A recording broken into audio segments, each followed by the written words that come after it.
கிட்டு ஒரு காலத்தின் பதிவு. இது தமிழீழ விடுதலை புலிகளின் வெளியீட்டு பிரிவு வெளியீடு. இப்பதிவு 1994 மாவீரர் நாளையொட்டி தமிழீழ விடுதலை புலிகளின் நார்வே கிளையால் வெளியிடப்பட்டது. நுழைவாயில்: தமிழீழ தேசத்தின் முதுபெரும் தளபதியும் தலைவர் பிரபாகரனின் உற்ற தோழனுமான கர்னல் கிட்டு அவர்களின் நினைவாக இந்த நூல் வெளியிடப்படுகிறது.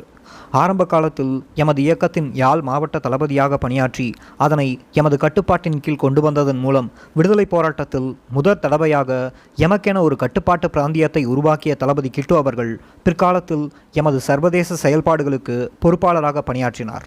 தமிழர் பிரச்சினைக்கு அமைதி வழியில் தீர்வு காண வேக்கர் என்ற சர்வதேச அமைப்பு முன்னெடுத்த சமரச முயற்சி தொடர்பாக தலைவர் அவர்களுடன் கலந்து பேசி சமாதான முயற்சியை வளர்த்துச் செல்ல தாயகம் நோக்கி வந்து கொண்டிருந்த தளபதி கிட்டு அவர்கள் உலக கடற்பரப்பில் வைத்து இந்திய நாசகாரி கப்பல்களினால் சுற்றி வளைக்கப்பட்டார். சரணடையுமாறு நிர்பந்தித்த இந்தியாவின் மிரட்டலுக்கு அடிபணிய மறுத்த அந்த வீரன் தன்னோடு கூட வந்த இன்னும் 9 தோழர்களுடன் கப்பலை தகர்த்து வீரச்சாவை அணைத்து கொண்டார். தளபதி கிட்டுவை பற்றி தலைவர் அவர்களிடமிருந்தும் கூட இருந்த தோழர்களிடமிருந்தும் கட்டுரைகளாக, கவிதைகளாக, உரைகளாக, பாடல்களாக வெளிகண்ட உணர்வலைகளும் இயக்கத்தின் அதிகாரப்பூர்வ குரலாக வெளியிடப்பட்ட அறிக்கைகளும் சிறப்பு கட்டுரைகளும் இந்த நூலில் தொகுக்கப்பட்டுள்ளன. தளபதி கிட்டு அவர்களை பரிபூர்ணமாக உங்கள் கைகளில் தரக்கூடிய முழுமை பெற்ற ஒரு வடிவமாக இதை கொள்ள முடியாது என்பது உண்மைதான். ஆனாலும் பல தோழர்கள் அவரை பற்றி வெளிப்படுத்திய உள்ளார்ந்த உணர்வுகள் இங்கே சங்கமித்துள்ளன. இந்த தொகுப்பு நூலை வெளியிடுவதையிட்டு நாம் பெருமையடைகின்றோம். புலிகளின் தாகம் தமிழீழ தாயகம். வெளியீட்டு பிரிவு தமிழீழ விடுதலை புலிகள். முதுபெரும் தளபதி கர்னல் கிட்டு அவர்களின் நினைவாக தலைவர் அவர்கள் விடுத்த இரங்கல் செய்தி.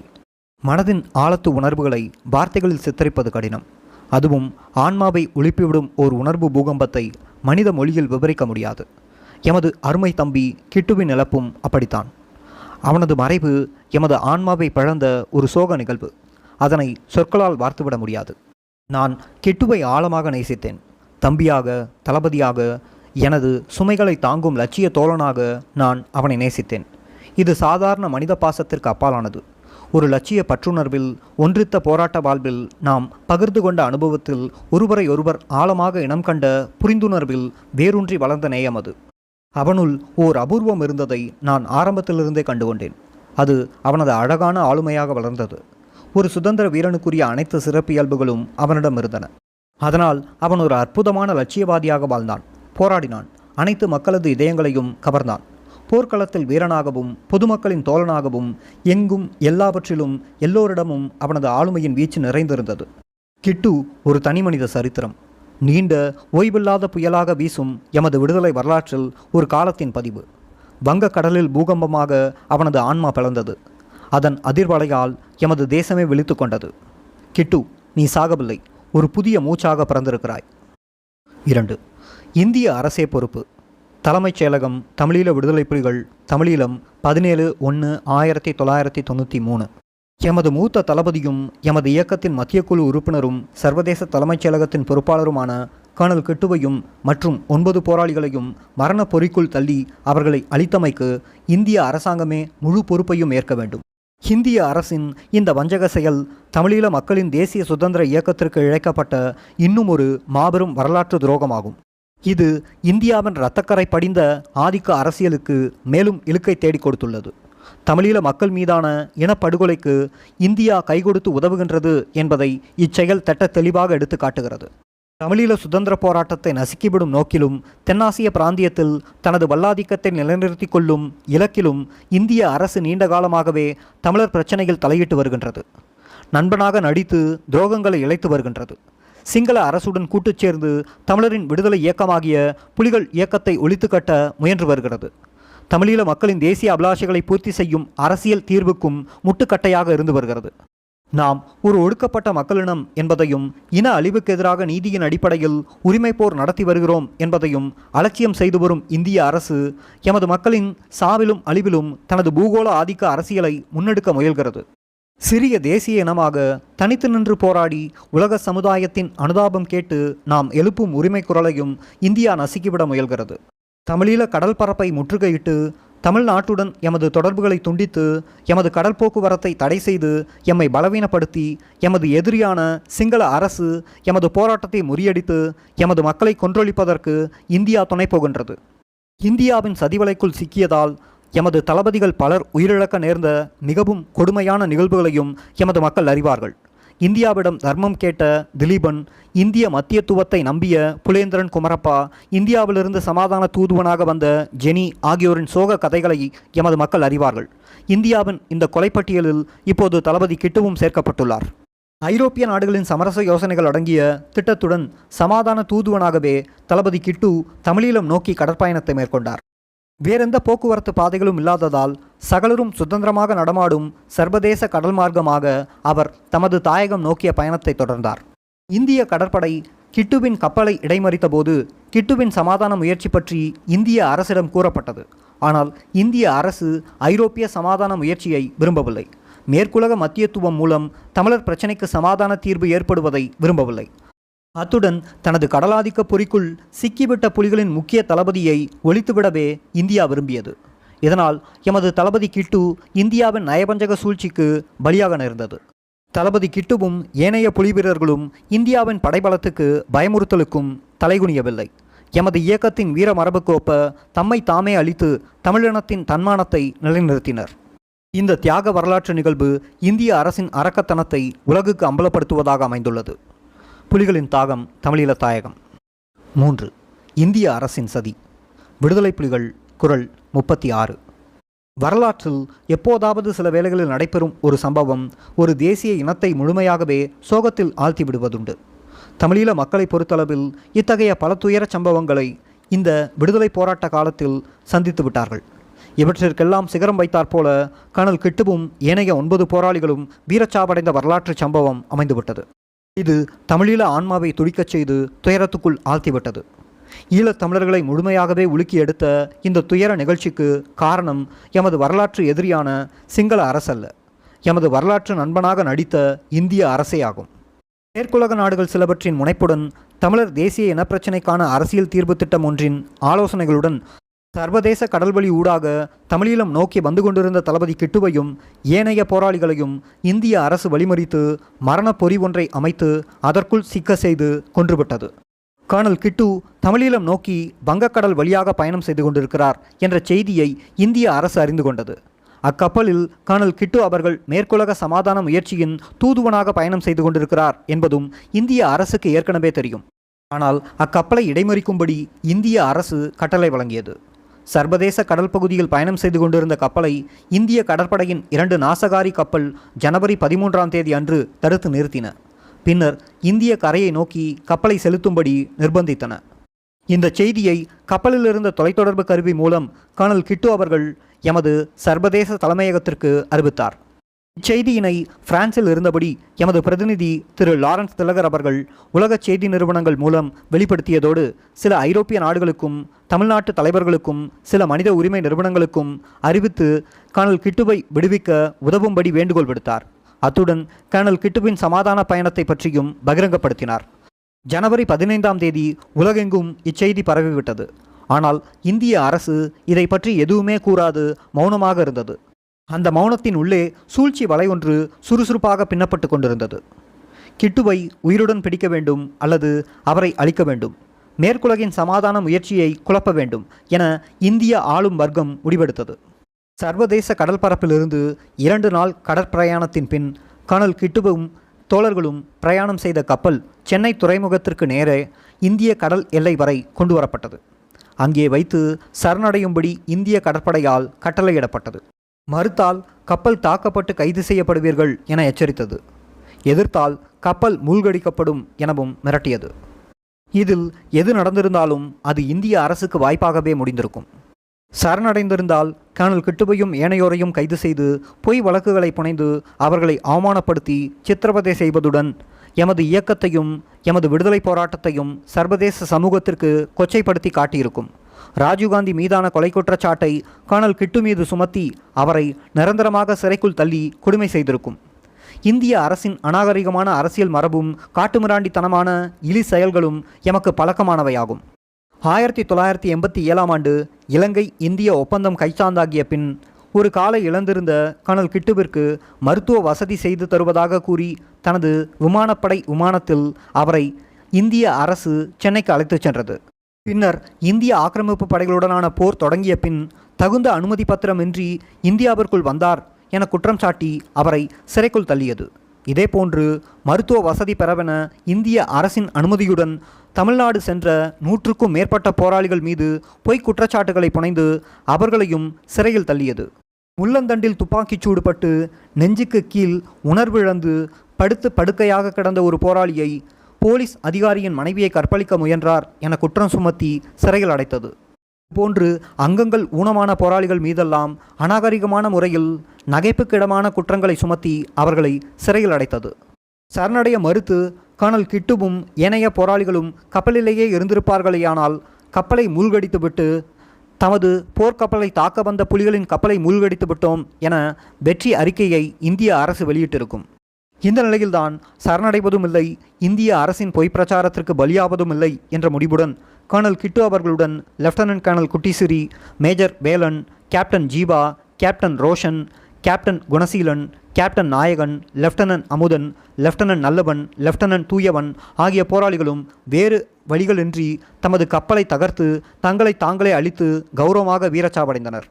கர்னல் கிட்டு பிரயாணம் செய்த கப்பலை வழிமறித்து அவர்களை இந்தியாவிற்கு கொண்டு செல்ல முயன்றபோதே அவரை உயிருடன் பிடிக்க முடியாது என்பது இந்திய அரசிற்கும் நன்கு தெரியும். புலிகளின் வீர மரபை பற்றி உலகிற்கே தெளிவாய் தெரியும். அவமானப்பட்டு சரணடைவதை விட சாவையே புலிகள் மேலாக மதிக்கிறார்கள் என்பது எல்லோருக்கும் தெரியும். தனது சூழ்ச்சி வலைக்குள் அகப்பட்ட கர்னல் கிட்டுவை சாகடிப்பதுதான் இந்திய அரசின் நோக்கம். அதற்கான ஒரு நியாயத்தை உலகிற்கு காட்டுவதற்காகவே மௌனத்தை கடைபிடித்தபடி அவர்கள் பயணம் செய்த கப்பலை தனது கடல் எல்லை வரை இழுத்து வந்தது. அத்துடன் கர்னல் கிட்டுவும் தோழர்களும் தங்களை தாங்களே அழித்து கொள்ளும்படி நெருக்குதலை உருவாக்கி கொடுத்தது. இந்திய அரசின் இந்த நயவஞ்சக செயலை எண்ணி எண்ணி ஈழத்தமிழினம் குமுறுகின்றது. இப்படுபாதக செயல் தமிழீழ தேசியத்தின் ஆழ் மனதில் ஆழமான வடுவை உண்டாக்கியுள்ளது. இந்த வரலாற்று காயம் காலம் காலமாக அழியாது இருந்து இந்திய அரசின் உண்மை முகத்தை தமிழீழ சந்ததிகளுக்கு சொல்லிக்கொண்டே இருக்கும். இந்தியாவின் நிலைப்பாட்டில் மாற்றம் வேண்டும். விடுதலை புலிகள் குரல் 36. புலிகளின் குரல்.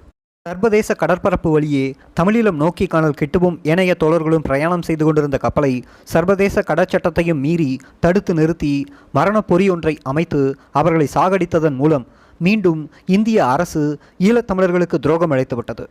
இந்திய அரசு ஏன் இப்படி நடந்து கொண்டது?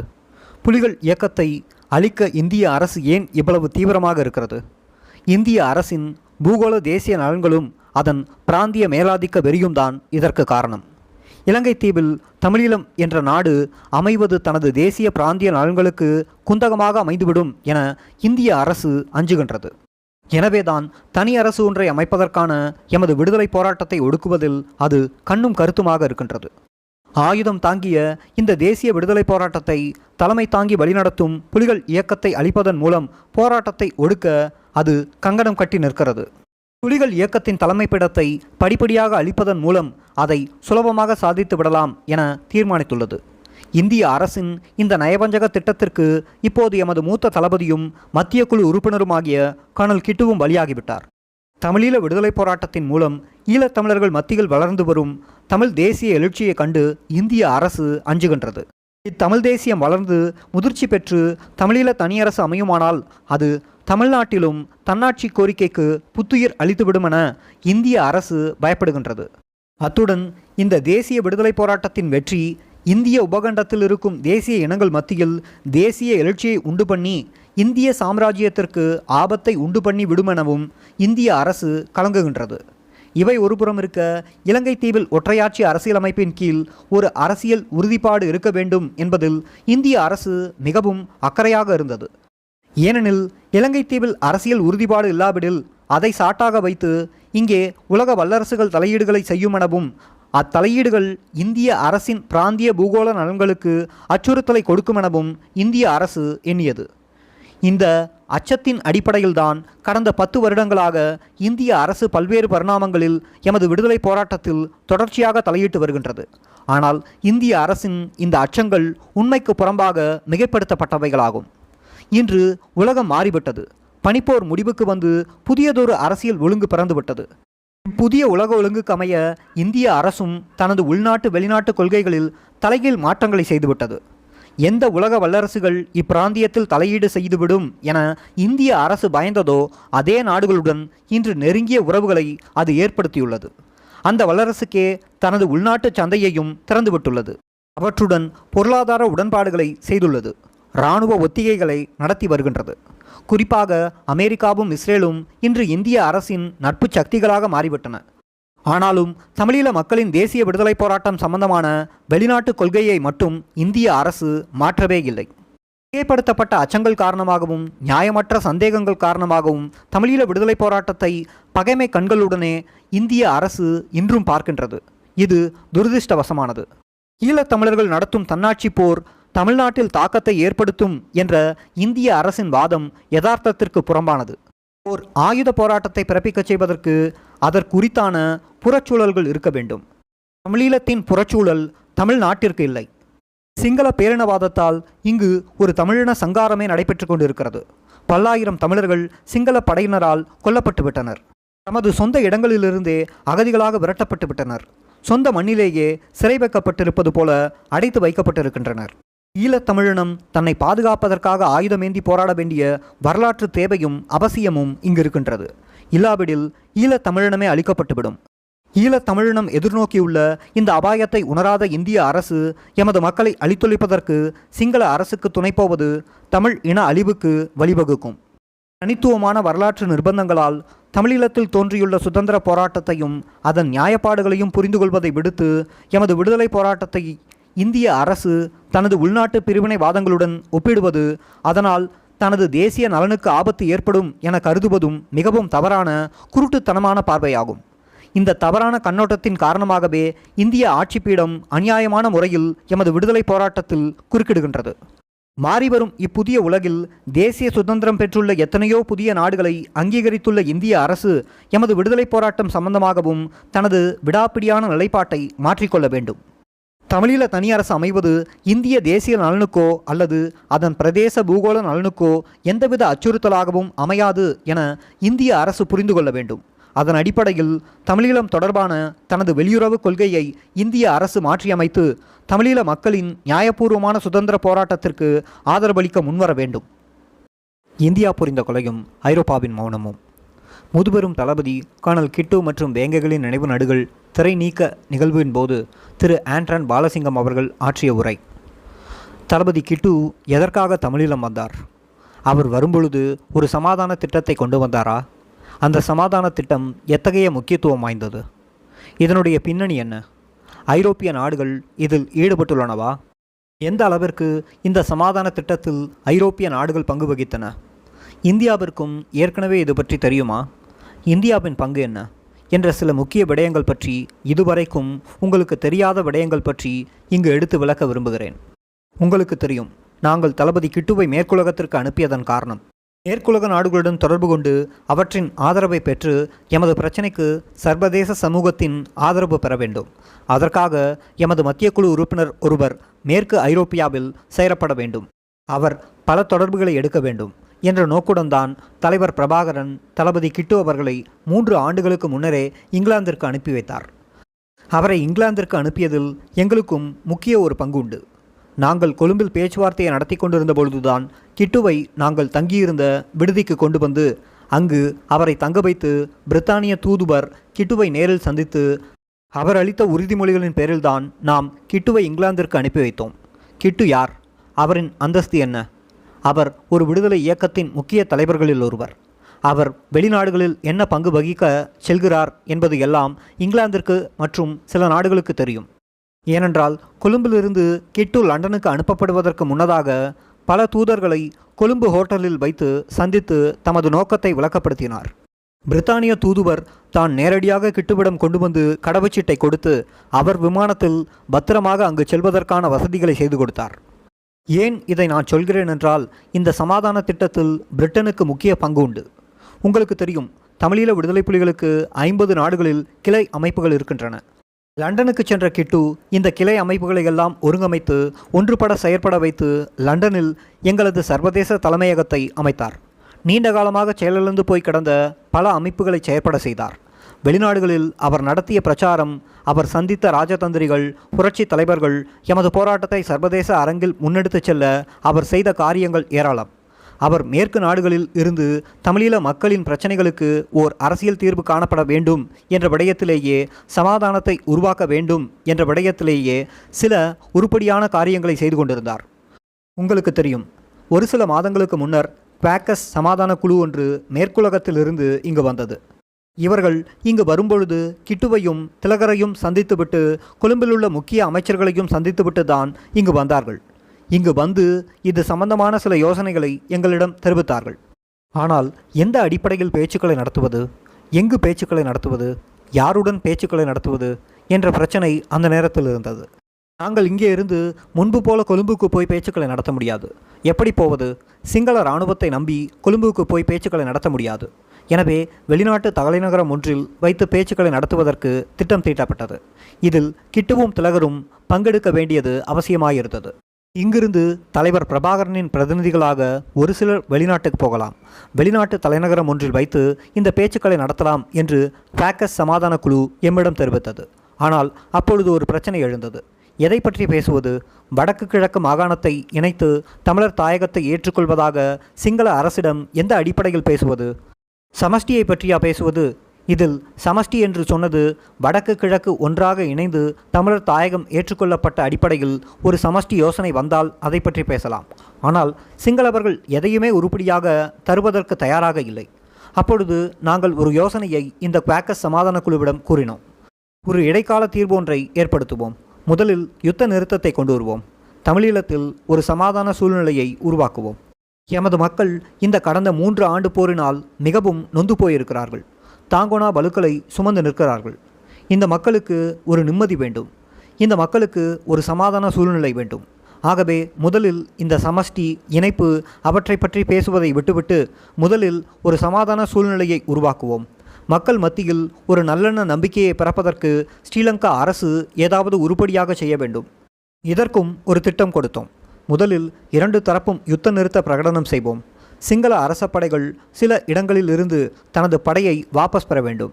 குறிப்பாக எங்களது குடியிருப்புகளை ஆக்கிரமித்திருக்கும் பகுதிகள், எங்களது போக்குவரத்து பாதையை தடுத்து நிற்கும் பகுதிகள், எமது குடாநாட்டை முற்றுகையிடும் நோக்கில் இராணுவம் நிலை கொண்டுள்ள பகுதிகள் ஆகியவற்றிலிருந்து சிங்கள படைகள் வாபஸ் பெற வேண்டும். அதற்கு பின் ஒரு இடைக்கால நிர்வாக ஒழுங்கிற்கு ஏற்பாடு செய்வோம். இந்த இடைக்கால நிர்வாக ஒழுங்கு புலிகளின் நிர்வாகத்தின் கீழ் இருக்க வேண்டும். ஒரு குறிப்பிட்ட காலம் வரை, ஓராண்டோ ஈராண்டோ இந்த இடைக்கால நிர்வாக ஒழுங்கு இருக்க வேண்டும். இந்த காலகட்டத்தில் தமிழீழ மக்களுக்கு நிவாரணம், புனருதாரணம், மற்றைய சகல வசதிகளையும் ஸ்ரீலங்கா அரசு செய்து கொடுத்து தமிழீழ மக்களின் நல்லெண்ணத்தை பெற வேண்டும், நம்பிக்கையை பெற வேண்டும். துன்பத் துயரத்திலிருந்து மக்களுக்கு ஒரு வழியை காட்ட வேண்டும் என்று கூறினோம். இப்படியான ஒரு சமாதான ஒழுங்கை கொண்டு வாருங்கள். நாங்கள் ஒத்துழைக்கிறோம். போர் நிறுத்தத்திற்கு நாங்கள் தயார். இத்திட்டத்தின் விவரம் பற்றி வெளிநாட்டு தலைநகரம் ஒன்றில் பேசுவதற்கு தயாராக இருக்கிறோம். இவ்வாறாக எமது யோசனையை குவாக்கஸ் சமாதான குழுவிற்கு சொன்னோம். இந்த யோசனை பற்றி குவாக்கஸ் குழு சிங்கள அரசிடம் பேசியது. பின்னர் சில ஐரோப்பிய நாடுகளுடன் இத்திட்டம் பற்றி பேசியது. அவர்கள் சொன்னார்கள், புலிகளின் நிலைப்பாடு சரி, இந்த பிரச்சனையை உடனடியாக தீர்க்க முடியாது, உடனடியாக அரசியல் தீர்வு வராது. ஆகவே இலங்கை இந்திய ஒப்பந்தம் ஏற்பட்டதை அடுத்து சிபாரிசு செய்யப்பட்ட ஒரு வடிவத்தில் ஒரு இடைக்கால ஒழுங்கை செய்யலாம் என குவாக்கஸ் குழு ஐரோப்பிய நாடுகளுடன் பேசியது. இதற்கு பின் இந்த சமாதான குழு இங்கிலாந்து சென்று கிட்டு திலகருடன் தொடர்பு கொண்டது. இந்த யோசனைகள் குறித்து பேச வேண்டும். எப்படி பேசுவது, எங்கு பேசுவது, இது பற்றிய விவரமான விடயங்கள் கிட்டுவிற்கும் திலகருக்கும் தெரியும். இதனிடையில் ஒரு சிறிய பிரச்சனை. இங்கிருந்து நாங்கள் யாராவது இங்கிலாந்திற்கு போவதாக இருந்தால் கப்பல் மூலம் செல்ல 1 மாதத்திற்கும் மேலாகலாம். விமானம் மூலமாக செல்வதானால் கொழும்புவிற்கு போக வேண்டும். அது இந்த சூழ்நிலையில் நடைமுறை சாத்தியமற்ற ஒரு விடயம். இந்த தருணத்தில் குவாக்கஸ் சமாதான குழு எமக்கு அறிவித்திருந்தது, இங்கிருந்து வருவோர் இந்தியாவிற்கு வந்தால் இந்தியாவிலிருந்து லண்டனுக்கு வரலாம் என்று. ஆனால் நாங்கள் இங்கிருந்து வெளிக்கிடுவதற்கு முன்பாக இந்த சமாதான திட்டத்தின் விவரம், இலங்கை அரசின் நிலைப்பாடு, மேற்கத்தைய ஐரோப்பிய நாடுகள் கொண்டுள்ள நிலைப்பாடு, இங்கிலாந்தில் இப்பேச்சுக்களை நடத்துவதற்கான சூழல் எப்படி இருக்கின்றது என்பது பற்றி அங்கிருந்து எங்களுக்கு சில விவரங்கள் தேவையாக இருந்தன. தலைவர் பிரபாகரனுக்கு சைகை வார்த்தைகள் மூலம் இப்படியான விடயங்களை கொடுக்க வாய்ப்பில்லை. ஆகவேதான் கிட்டு வரும்போது இந்த விவரங்களை கொண்டு வந்தார். இது இந்தியாவிற்கு நன்கு தெரியும். ஏனென்றால் இந்த சமாதான குழு ஒரு வாரம் வரை இந்தியாவில் தங்கியிருந்து புதுடெல்லியில் வெளிவிவகார அமைச்சு அதிகாரிகளை பார்த்து பேசியிருந்தது. பாதுகாப்பு அமைச்சு அதிகாரிகளோடும் பேசியிருந்தது. புலிகளின் போக்குவரத்திற்கு இந்தியா உத்தரவாதம் அளிக்குமா என அவர்கள் கேட்டிருந்தனர். அப்போது புலிகளின் போக்குவரத்திற்கு உத்தரவாதம் அளிப்பதாக இந்தியா தெரிவித்திருந்தது. இதற்கான ஆவணங்கள் எம்மிடம் உண்டு. அதாவது எம்மை வெளிநாட்டிற்கு கொண்டு செல்வதற்கும் இந்தியாவின் உதவியுடன் கொண்டு செல்வதற்கும் போக்குவரத்திற்கு வசதி செய்வதற்கும் இந்தியா இணங்கியதாக இவர்கள் சொன்னார்கள். ஆனால் என்ன நடந்தது? ஏன் இப்படி இந்தியா ஒரு வாக்குறுதியை கொடுத்துவிட்டு கிட்டுவின் கப்பலை இடைமறித்தது? இந்தியாவிற்கு தெரியும் தளபதி கிட்டு ஏன் வருகிறார், எதற்கு வருகிறார், இந்த சமாதான திட்டம் எத்தகையது என்பது பற்றியெல்லாம் தெரியும். இதில் உண்மை நிலை என்னவென்றால் ஐரோப்பிய தலையீட்டை இந்தியா விரும்பவில்லை. அதனால் இந்தியா இந்த விடயம் மிக ரகசியமாகவே இருக்க வேண்டும் என்று தெரிவித்திருந்தது. மிகவும் ரகசியமாக இந்த பேச்சு நடக்க வேண்டும், இங்கிருந்தான போக்குவரத்துக்கள் மிக ரகசியமாகவே இருக்க வேண்டும் என்று இந்தியா கூறியது. ஆனால் நாம் அதை விரும்பவில்லை. இந்தியாவை நம்பி ரகசிய பேச்சு என்று சொல்லி இங்கிருந்து டெல்லிக்கு எப்படி போவது? இவர்கள் எம்மை கைது செய்து வைத்திருக்கலாம், கொலை செய்யலாம், கேட்பதற்கு யாரும் இல்லை. ஆகவேதான் தலைவர் பிரபாகரன் என்ன பேச்சு என்று சொன்னாலும் அது பகிரங்கமாக இருக்க வேண்டும், அதிகாரப்பூர்வமானதாக இருக்க வேண்டும், ஒரு வெளிநாட்டு தலைநகரத்தில் நடக்க வேண்டும், அந்த வெளிநாடு அதற்கு மத்தியத்துவம் வகிக்க வேண்டும் என்பன போன்ற சில கோரிக்கைகளை விடுத்திருந்தார். ஸ்ரீலங்காவும் இந்த பேச்சுக்களை ரகசியமாக நடத்த விரும்பியது. ஏனென்றால் இராணுவத்தினுள் பிரச்சனை வருமாம். 3 வருடமாக இராணுவம் புலிகளை எதிர்த்து போராடியது. 4000 இராணுவத்தினர் இறந்துள்ளனர், 10,000 இராணுவத்தினர் காயமடைந்து ஊனமடைந்துள்ளனர், இன்னும் ஒரு 10,000 பேர் இராணுவத்தை விட்டு ஓடியுள்ளனர். இப்படியாக இராணுவ அமைப்பே நிலைகுலைந்து போயுள்ளது. ஆகவே 3 வருடமாக புலிகளை எதிர்த்து போராடிவிட்டு புலிகளை எதிரியாக காட்டிவிட்டு பின்பு விடுதலை புலிகளுடன் கைகோர்த்து சமாதானம் நடத்துவது என்றால் இராணுவத்தை பகைத்து கொள்ள வேண்டும். ஆகவே இராணுவத்திற்கு தெரியாமல், உலகிற்கு தெரியாமல் ரகசியமாக பேசுவோம் என்று ஸ்ரீலங்கா சொல்லியது. இந்தியாவும் ரகசியம், பிரிட்டனும் ரகசியம், இப்படியே எல்லாரும் ரகசியமாக பேசுவோம் என்பதால் நாங்கள் சந்தேகப்பட்டோம். பேச முடியாது என்றோம். கிட்டு இங்கு வந்து சகல விவரத்தையும் எமக்கு தந்தால் இது பற்றியே நாங்கள் கூடிய ஆழமாக இந்த விடயத்தை பார்த்திருக்கலாம். இப்படியான சில தகவல்களுடன் தான் கிட்டு இங்கு வந்து கொண்டிருந்தார். அவர் எங்கிருந்து வந்தார், எந்த விமானத்தளத்தில் இறங்கினார், எந்த தென்னாசிய நாட்டின் தலைநகரில் இறங்கினார், எங்கு படகெடுத்தார், எப்படி வந்தார் என்பதெல்லாம் இந்திய புலனாய்வுத்துறைக்கு நன்கு தெரியும். ஆனாலும் கப்பலை தடுத்து நிறுத்தினார்கள் என்றால் இந்த சமாதான முயற்சியில் ஐரோப்பிய நாடுகள் ஈடுபடுவதை இந்தியா விரும்பவில்லை என்பதை தவிர வேறென்ன அர்த்தம்? இதை குழப்ப வேண்டும் என்பதை தவிர வேறென்ன நோக்கம் இருக்கும்? தமிழீழ தேசிய போராட்டத்தை இந்தியாவினது ஐக்கியத்திற்கும் ஒருமைப்பாட்டிற்கும் ஒரு பெரிய அச்சுறுத்தலாக இந்தியா கருதுகின்றது. பாகிஸ்தானின் அணுகுண்டை விட பிரபாகரன் மன உறுதிக்கு இந்தியா அஞ்சுகின்றது. இங்கே ஒரு புரட்சிகர ஆயுத போராட்டம் வெடித்து தமிழீழம் உருவானால் அங்குள்ள தேசிய இனங்கள் சுதந்திர போராட்டத்தை தீவிரப்படுத்தி நாடு உடையுமோ என்று இந்தியா பயம் கொள்கிறது. இந்தியாவில் நடைபெறும் தேசிய விடுதலை போராட்டங்களை விட தமிழீழத்தில் நடைபெறும் விடுதலை போராட்டத்திற்கு இந்தியா அஞ்சுகின்றது. ஏனெனில் இங்கு இருக்கின்ற சில பண்புகள் எமது மக்களிடம் இருக்கும் விடுதலை உணர்வு, விடுதலை எழுச்சி, போராளிகளின் மத்தியில் உள்ள தியாக உணர்வு, அர்ப்பணிப்பு இந்திய உபகண்டத்தில் வேறெங்குமே இல்லை. அப்படியானதொரு போராட்ட சக்தி, அப்படியான போராட்டம் வெற்றி கண்டு அது இந்திய உபகண்டத்தில் பரவினால் இந்திய சாம்ராஜ்யம் இடிந்து போய்விடும் என்று இந்தியா அஞ்சுகின்றது. ஆகவே இந்த போராட்டத்தை வெற்றி காண விடக்கூடாது என்றும் விடுதலை புலிகளை நசுக்க வேண்டும் என்றும் இந்தியா விரும்புகின்றது. விடுதலை புலிகளின் தலைமையை ஒழித்து கட்ட வேண்டும். ஒரு இயக்கத்தை அழிக்க வேண்டுமென்றால் உறுதிமிக்க தலைமைப்பீடத்தை உடைத்தெறிய வேண்டும். அதுதான் பிரபாகரனை எப்படியாவது அழிக்க வேண்டும், பிரபாகரனின் முக்கிய தளபதிகளை அழிக்க வேண்டும் என்று இந்தியா கங்கணம் கட்டி நிற்கின்றது. மேலும் தனது ஆதிக்க வல்லாதிக்க வியூகத்திற்கு அப்பால் ஐரோப்பிய நாடுகளின் தலையீடு இப்பிராந்தியத்தினுள் ஏற்பட்டுவிடக்கூடாது. ஐரோப்பிய நாடுகள் இங்கு தலையிட்டால் தனது செல்வாக்கு ஆதிக்கமும் குறைந்துவிடும் என இந்தியா அஞ்சுகின்றது. எனவே இதனை தடுக்க வேண்டும், இடைநிறுத்த வேண்டும். இந்த நிலையில்தான் கிட்டு ஏன் வருகிறார், எப்படி வருகிறார், எதற்காக வருகிறார் என்பதெல்லாம் ஏற்கனவே தெரிந்தும் இந்திய கரையிலிருந்து 150 மைல்களுக்கு அப்பால் நிக்கோபார் தீவுகளுக்கு அப்பால் வைத்து எங்களது கப்பலை இந்தியா இடைமறித்தது. இடைமறிக்கப்பட்டதும் நாம் இந்த விடயத்தை உடனடியாக சர்வதேச உலகுக்கு அறிவித்தோம். 2 நாள் கப்பல் பயணம் நடந்தது. இந்த 2 நாளும் அந்த கப்பலில் நடைபெற்ற விடயங்கள் எங்களது சர்வதேச செயலகம் மூலம் உலக நாடுகளுக்கு அறிவிக்கப்பட்டது. உலக மனித உரிமை ஸ்தாபனங்களுக்கும் அறிவிக்கப்பட்டது. உடனடியாக இந்தியாவின் இந்த தலையீட்டை நிறுத்துங்கள், தளபதி கிட்டுவை காப்பாற்றுங்கள் என்று எத்தனையோ நாடுகளிடம் மன்றாட்டமாக கேட்டோம்.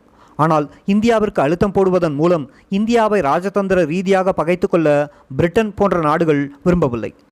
பெரிய அளவில் பிரிட்டன் போன்ற நாடுகள் தலையிட்டு இந்தியா மீது அழுத்தம் போட்டிருக்குமானால் தளபதி கிட்டு காப்பாற்றப்பட்டிருப்பார்.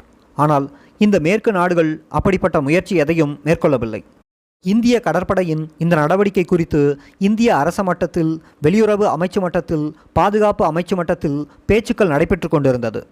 என்ன செய்வது என்பது தெரியாமல் இந்தியா 2 நாட்களாக மௌனமாக இருந்தது. இதற்குள் இந்திய கடற்படை எமது தளபதிகளை கப்பலை விட்டு இறங்குமாறு ஆயுத முனையில் அச்சுறுத்தியது. வேறு வழியில்லை. 2 பெரிய நாசகார கப்பல்களை அருகில் வைத்துக்கொண்டு பீரங்கிகளை நீட்டிக்கொண்டு சரணடையுங்கள் என்று கேட்டது. இந்திய அரசிடம் சரணடைந்தால் என்ன நடக்கும் என்பது உங்களுக்கு தெரியும்.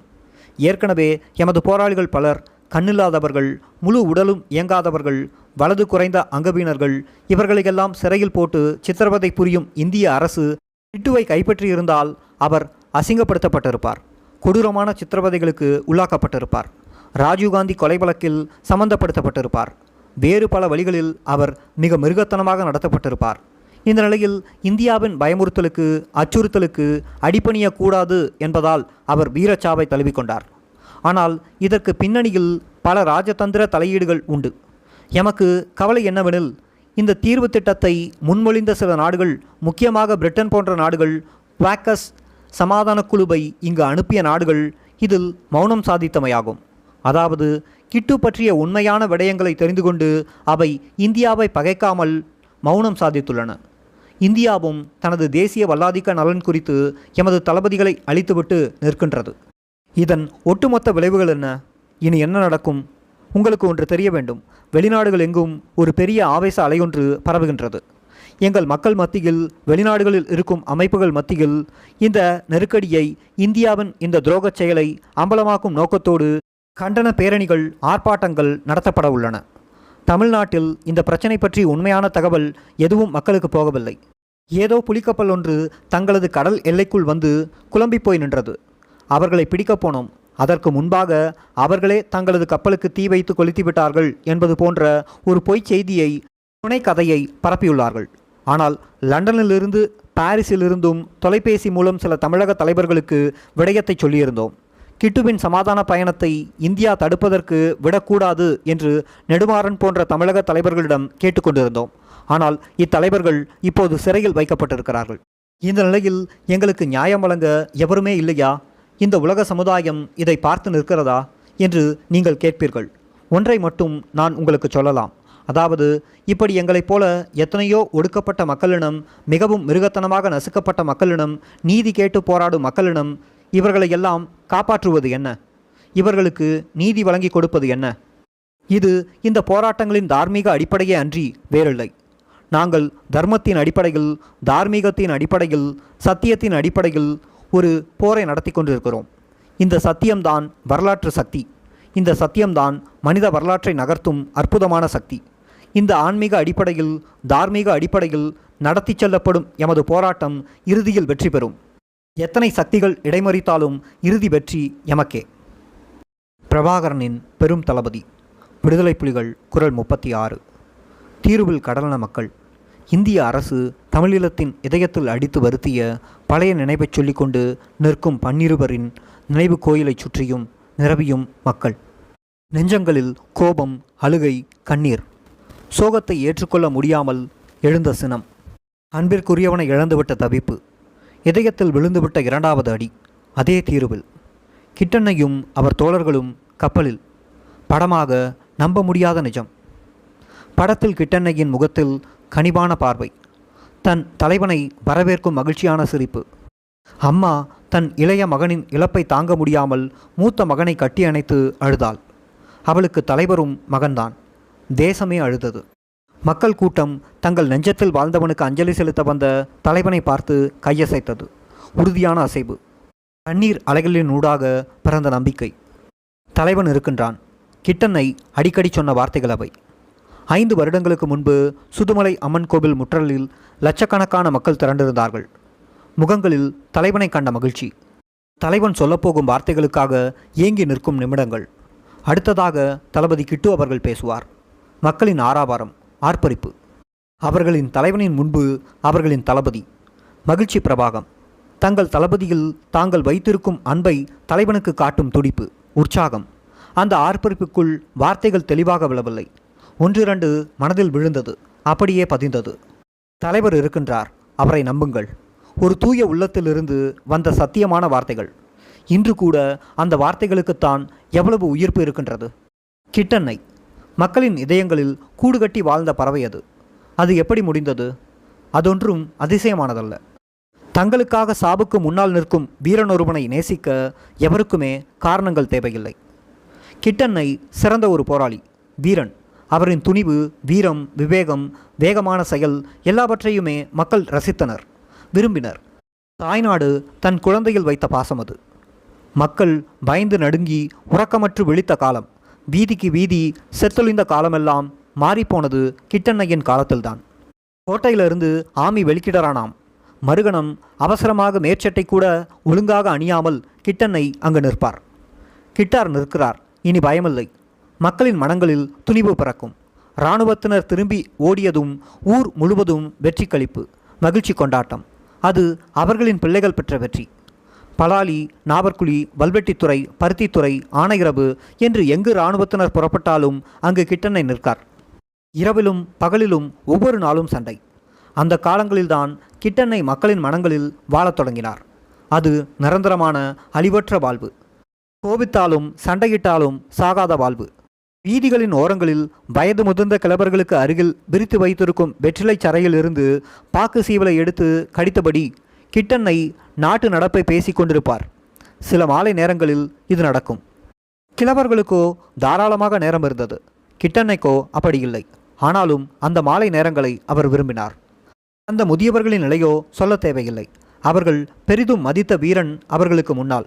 உண்மையில் அந்த நேரங்களில் அவர்கள் மிகவும் பெருமைப்பட்டார்கள். வீட்டு முற்றங்களில், பின்கோடிகளில் வெற்றுடம்பில் இழுத்து மூடப்பட்ட காற்சட்டைகளுடன் சிறிய கெட்டுக்கள் நிற்பார்கள்.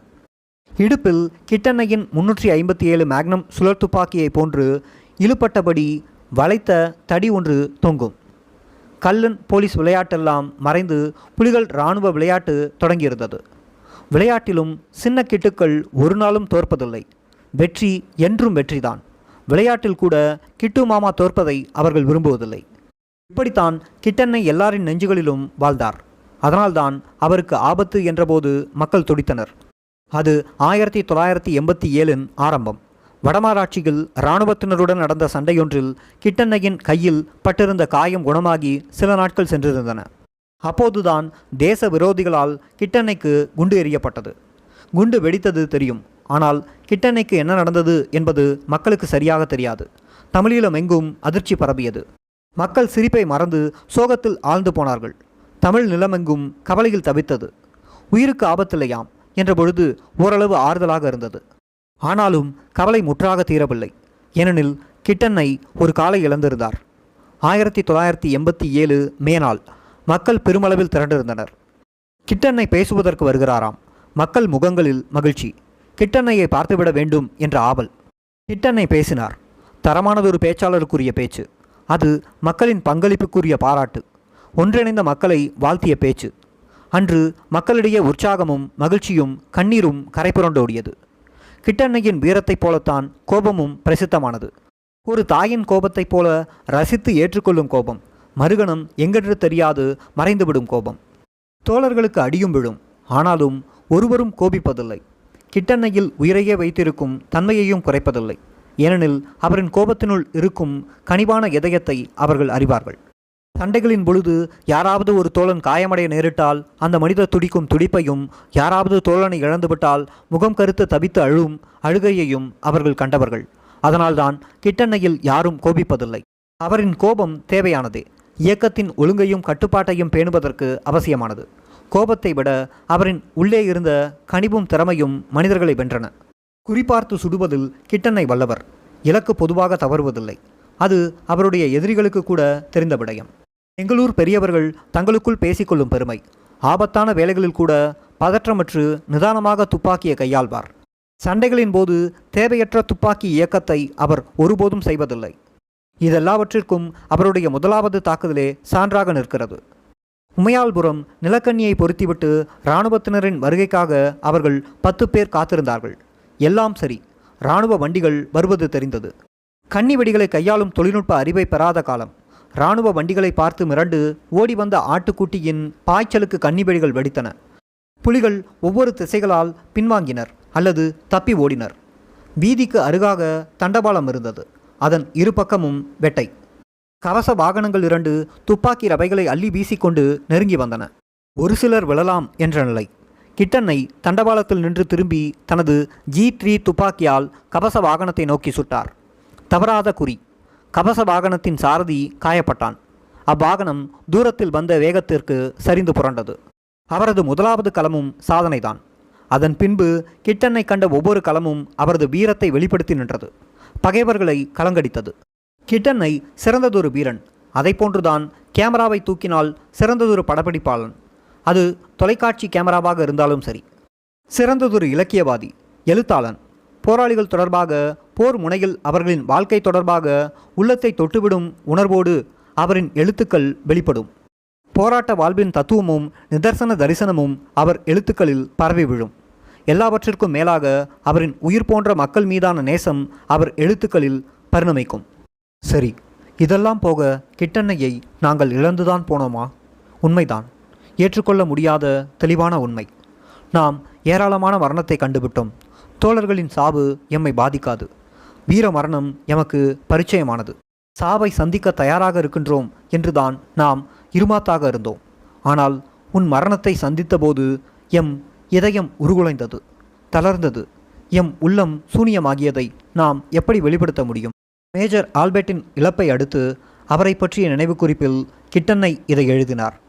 நாங்கள் கூட ஒவ்வொரு போராளியின் இழப்பின் பின்பும் அழுது முடிய இதைத்தான் சொன்னோம். கிட்டன்னை இதை எழுதுகையில் எம்மில் சில 100 பேரைத்தான் நாம் இழந்திருந்தோம். இன்று ஆயிரக்கணக்கான தோழர்களை நாம் இழந்துவிட்டோம். எங்கள் இதயங்கள் பலமுறை வெந்து தணிந்து விட்டன. ஆனாலும் இன்று கூட எம்மால் இழப்புகளை தாங்க முடிவதில்லை. அதிலும் கிட்டன்னையும் அவர் தோழர்களும் வந்த கப்பலை இந்தியர்கள் வழிமறித்து விட்டார்களாம். நெஞ்சில் அடித்தது போன்ற செய்தி. இந்தியர்கள் விடமாட்டார்கள். அதுவும் கிட்டன்னையை நிச்சயமாக விடமாட்டார்கள். அணு அணுவாக திலீபன் சாகும் வரை பார்த்து கொண்டிருந்த இந்தியா, தமிழர்கள் துடிக்கையில் புலேந்திரன் அம்மானையும் குமரப்பாவையும் சாகடித்த இந்தியா தன் மரண வலைக்குள் சிக்கிவிட்ட கிட்டண்ணாவை நிச்சயமாக விடாது. தெரிந்த செய்திதான். ஒவ்வொருவரின் மனமும் சொன்ன செய்தி. அவர்களுக்கு தேவையெல்லாம் தமிழர்களின் விடுதலை போராட்டம் எதுவும் அமுக்கப்பட வேண்டும், அழிக்கப்பட வேண்டும். அதற்காக அவர்கள் என்னவும் செய்வார்கள். சர்வதேச சட்டங்களும் நடைமுறைகளும் இந்திய அரசிற்கு தேவையற்றன. அதை மாற்றவும் திரிக்கவும் அவர்களுக்கு நன்றாகவே தெரியும். நேர்மையும் மனசான்றும் அந்த தேசத்தின் ஆளும் வர்க்கத்திற்கு இயல்பாகவே இல்லை. சரணடைவதா? அது புலிகளின் மரபு இல்லை. அதுவும் கிட்டன்னை. தமிழர்களின் விடுதலை போராட்ட வரலாற்றின் ஒரு பகுதி தமிழர்களின் மானச் சின்னம். அவர்களின் மாபெரும் தளபதிகளில் ஒருவன் தலைகுனிவது, சித்திரவதைப்பட்டு அவமானப்பட்டு சாவது. கிட்டன்னை காப்பாற்றப்பட வேண்டும். தேசத்தின் இதயம் துடித்தது. தமிழீழ கரையெங்கும் 1000 தோழர்கள் நின்று தவித்தார்கள். எமது சிறிய படகு அலைகளால் தூக்கி மேலே மேலே வீசப்பட வேகம் தடைபடுகிறது. ஆனால் பாரிய நேவி படகுகள் கடல் அலைகளை வெட்டி கிழித்து கொண்டு பாய்ந்து வருகின்றன. அவற்றிலிருந்து சிவப்பு நிறமாக சீறிக்கொண்டு குண்டுகள் வரத் தொடங்கின. ஓட்டம், ஓட்டம், ஜீவமரண ஓட்டம். நேவி படகிலிருந்து பாய்ந்து வந்த ரேசர் ரவுண்ட்ஸ் ஒன்று எமது படகின் எரிபொருள் தாங்கியை துளைக்க படகு தீப்பற்றி பின்பு வெடித்து சிதறுகிறது. பருத்தித்துறையிலே இன்பரூட்டிக்கு நேராக எம் படகு துரத்தப்படுவதை அறிந்து எம் வீரர்கள் படகு தப்பி வரும் என்று எதிர்பார்த்து கொண்டிருக்க எம் படகு எம் கண்முன்பே வெடித்து தீப்பற்றி எரிவதை கண்டோம். ஆனால் சொல்ல முடியாது. ஏன்? அது தரையில்லை, கடல். பல வருடங்களுக்கு முன்பு ஸ்ரீலங்கா கடற்படையால் எமது தேச தோழர்கள் வந்த படகு மூழ்கடிக்கப்பட்ட பொழுது திரைக்கடல் ஓடினோம், திரவியம் தேடி அல்ல என்ற தலைப்பில் கிட்டன்னை இப்படித்தான் எழுதினார். ஆனால் இன்று நீண்ட தொலைவில் இந்திய வல்லாதிக்க பிடிக்குள் கிட்டன்னை. நாங்கள் செல்ல முடியாது. ஏன்? கடலில் புலிகளின் கப்பலை சுற்றி இந்திய போர்க்கப்பல்கள் சரணடைய வேண்டும். அல்லது அந்த பாரிய போர்க்கப்பல்கள் சமாதான நோக்கத்தோடு ஆயுதமற்று வந்த புலிகளின் கப்பலை மூழ்கடிக்கும். பின்பு தங்கள் கடல் எல்லைக்குள் நுழைந்து தமது போர்க்கப்பலை தாக்க வந்த புலிகளின் கப்பலை மூழ்கடித்ததாக கதையினை உருவாக்கும். இந்திய அதிகாரிகளும் செய்தி நிறுவனங்களும் பொய் சொல்வதில் வல்லவர்கள். புலிகளின் மீது இலகுவாக பழி சுமத்தப்படும். சரணடைய போவதில்லை. சாவு நிச்சயமாகி போனது. ஆனால் அந்த சாவு எதிரிகள் தலைகுனியும் சாவாக இருக்க வேண்டும். சரித்திரம் படைக்க வேண்டும். தாய் நிலத்தை தலை நிமிரச் செய்ய வேண்டும். சண்டைகளிலெல்லாம் கிட்டண்ணையை காப்பாற்ற நூற்றுக்கணக்கான தோழர்கள் நின்றார்கள். ஆனால் இன்று குட்டிசிறி அருகில் நின்றான். அவன் சின்ன வயதில் இயக்கத்தினுள் வந்தவன். அதனால்தான் அவனுக்கு அந்த பெயர். அவன் பெரிய ஆளாக வளர்ந்த பின்பும் அந்த பெயர் மாறவே இல்லை. அவன் அழுதிருப்பான். தனக்காக அல்ல, கிட்டண்ணைக்காக. அவரில் அவன் உயிரையே வைத்திருந்தான். தன் சாவுக்காக அந்த உறுதி மிக்கவன் ஒருபோதும் கலங்கியவன் இல்லை. இப்போது கலங்கியிருப்பான். மற்ற தோழர்களும் கிட்டண்ணையை காப்பாற்ற முடியாமல் போகிறதே என தவித்திருப்பார்கள். ஆனால் பிரச்சனை எல்லாரின் கைகளுக்கு மேலாக சென்றிருந்தது. இந்திய வல்லாதிக்க பேய்கள் இறங்கி வரப்போவதில்லை. எங்கள் தொலைத்தொடர்பு கருவி கப்பலில் இருந்து வரும் செய்திக்காக காத்திருந்தது. தேசம் துடித்தது. தலைவர் தவித்து கொண்டிருந்தார். அவர் வளர்த்தெடுத்த தளபதி. கடினமான காலங்களெல்லாம் தோளோடு தோள் கொடுத்துழைத்த தோழன். சாவின் விளிம்பில். முடிவு உறுதியாகியது. ஒரு கணத்தில் கப்பல் சிதறும், காணாமல் போகும். கப்பற் சிப்பந்திகள் வெளியேறினார்கள். தேசம், அம்மா, அண்ணன், அன்பான மனைவி, தன்னில் உயிரையே வைத்திருக்கும் தலைவன் எல்லோருமே கிட்டண்ணையின் நெஞ்சில் ஒரு கணம் வந்துவிட்டு சென்றிருக்கலாம். ஆனால் வெளி தெரியாது. விடை பெற்றிருப்பார்கள். தேசத்திடமிருந்து, தோழர்களிடமிருந்து, தலைவனிடமிருந்து. கடற்கரை கிராமத்து வீடொன்றில் கப்பலுடன் தொடர்பில் இருந்த தொலைத்தொடர்பு கருவி நீண்ட நேரம் காத்திருந்தது. ஏதாவது செய்தி வராதா, வருகிறதா? கிட்டண்ணையை இழந்துவிட்டோம். கடல் ஆர்ப்பரித்தது. அலைகள் எழுந்து இதயத்தில் அடித்தன. தேசத்தின் நெஞ்சு துடித்தது, தவித்தது, கதறி அழுதது. ஒரு கணம் தயங்கி நின்றது. தாங்க முடியாத இழப்பு. எங்கள் போராட்ட படகு இப்படித்தான். தாங்க முடியாத இழப்புகள் வரும்போது ஒரு கணம் தயங்கி நிற்கும். பின்பு தலைவன் இருக்கிறான் என தொடர்ந்து செல்லும். அது கிட்டண்ணை சொல்லித்தந்த பாடம். சகலகலா வல்லவன், சாதனை வீரன். கிட்டு அண்ணனை பற்றி இளங்குமரன். 1979ஆம் ஆண்டு தொடக்கத்தில் கிட்டு தன்னை இயக்கத்தில் இணைத்து கொண்டபோது இயக்கத்தில் சில 10 உறுப்பினர்கள் தான் இருந்தனர். சதாசிவம் கிருஷ்ணகுமாராக இயக்கத்தில் இணைந்தவனுக்கு தொடக்கத்தில் வெங்கிட்டு என பெயர் சூட்டப்பட்டது. ஆயினும் கிட்டு என்றே இயக்க தோழர்கள் அழைத்ததால் கிட்டு என்ற பெயரே அவனுக்கு நிலைத்துவிட்டது. துடிப்புமிக்க இளைஞனான கிட்டு இயக்கத்தில் தலைவர் பிரபாகரன் அவர்களிடம் நேரடியாக ஆயுத பயிற்சி பெற்ற வீரர்களில் ஒருவன். அது மட்டுமின்றி இயக்கத்தின் ஒழுங்கு கட்டுப்பாடுகள் பற்றி, இயக்க வீரர்கள் செயல்படுவது எப்படி என்பது பற்றி, அரசியல் பற்றி, மக்களோடு பழகுவது பற்றி, உலக விடுதலை இயக்கங்கள், விடுதலை போராட்டங்கள் பற்றியெல்லாம் தலைவரின் அறிவுரைகள், எண்ணங்களை நிறைய பெறும் வாய்ப்பையும் கிட்டு பெற்றிருந்தான். எதையும் தெரிந்து கொள்ள வேண்டும் என்ற பேரார்வம், சொல்பவற்றை எளிதில் உடனடியாக புரிந்து கொள்ளும் தன்மை, அச்சம் சிறிதுமற்ற தன்மை, எடுத்த செயலை நிறைவாக முடிக்கும் தன்மை போன்ற அவனிடம் இயல்பாகவே இருந்த இயக்க வீரனொருவனுக்கு வேண்டிய திறமைகளை தலைவர் பிரபாகரன் அவர்கள் நன்கு அறிந்து கொண்டார். தலைவர் பிரபாகரன் மீது பெருமதிப்பும் பேரன்பும் இயக்கத்தின் கொள்கை செயல்பாடுகளில் நிறைவான தெளிவும் பெற்றிருந்த 19 வயது இளைஞனான கிட்டுவிடம் துடிப்பான இளைஞர்களிடம் இயல்பாகவே இருக்கும் குறும்புத்தனமும் இருந்தது. 1979இல் தலைவர் பிரபாகரன் அவர்கள் இயக்க பணியின் பொருட்டு தமிழகம் சென்றிருந்த வேளையில் இயக்கத்தின் மத்திய குழு உறுப்பினராக இருந்த கணேசன் ஐயரால் இயக்க உறுப்பினர் ஒருவனுக்கு அடித்துவிட்டான் என்பதற்காக கிட்டு வீட்டுக்கு அனுப்பப்பட்டான். தமிழகத்திலிருந்து திரும்பி வந்த தலைவர் பிரபாகரன் அவர்கள் கிட்டுவின் ஆற்றல்கள், திறமைகள், இயல்புகளை நன்றாக தெரிந்து வைத்திருந்ததால் உடனடியாக கிட்டுவை அழைத்து மீண்டும் இயக்கத்தில் இணைத்து கொண்டார். தலைவர் அவர்கள் கிட்டுவின் மீது வைத்திருந்த நம்பிக்கைகள் வீண் போகவில்லை. 1989இல் நீர்வேலி வங்கி கொள்ளை தொடர்பாக போலீசாரால் தேடப்பட்டு தலைமறைவாகி தமிழகம் சென்று 82இல் திரும்பிய கிட்டு 1983 மார்ச் 4ஆம் நாள் அற்புதன் தலைமையில் இயக்கம் மேற்கொண்ட உமையாள்புரம் தாக்குதலின் போது தன் தனி ஆற்றலை காண்பித்து தலைவரினதும் இயக்க வீரர்களினதும் பெருமதிப்பை பெற்றான். அதையடுத்து 1983 ஏப்ரலில் 7ஆம் நாள் கிட்டு இயக்கத்தின் தாக்குதல் குழுவின் 2வது பொறுப்பாளராக தலைவர் பிரபாகரன் அவர்களால் அமர்த்தப்பட்டான். அதன்பின் நடைபெற்ற உள்ளூராட்சி தேர்தல் பகிஷ்கரிப்பின் போது கந்தர்மடம் வாக்குச்சாவடியில் இராணுவத்தினருடன் நடைபெற்ற மோதல், ஜூலை 23இல் திருநெல்வேலியில் இராணுவ வண்டிகள் மீதான தாக்குதல் போன்றவற்றில் கிட்டு தன் தனி ஆற்றலை காட்டினான். 1983 பிற்பகுதியில் இந்திய அரசு வழங்கிய பயிற்சி பெறச் சென்ற இயக்கத்தின் மூத்த குழுவுக்கு 2வது பொறுப்பாளராக தலைவர் பிரபாகரன் அவர்களால் அமர்த்தப்பட்டான். அந்த பயிற்சியின் போது ஆயுதங்களை கையாள்வதில் கிட்டு காட்டிய துரிதமும் திறமையும் இந்திய பயிற்சியாளர்களை வியக்க வைத்தது.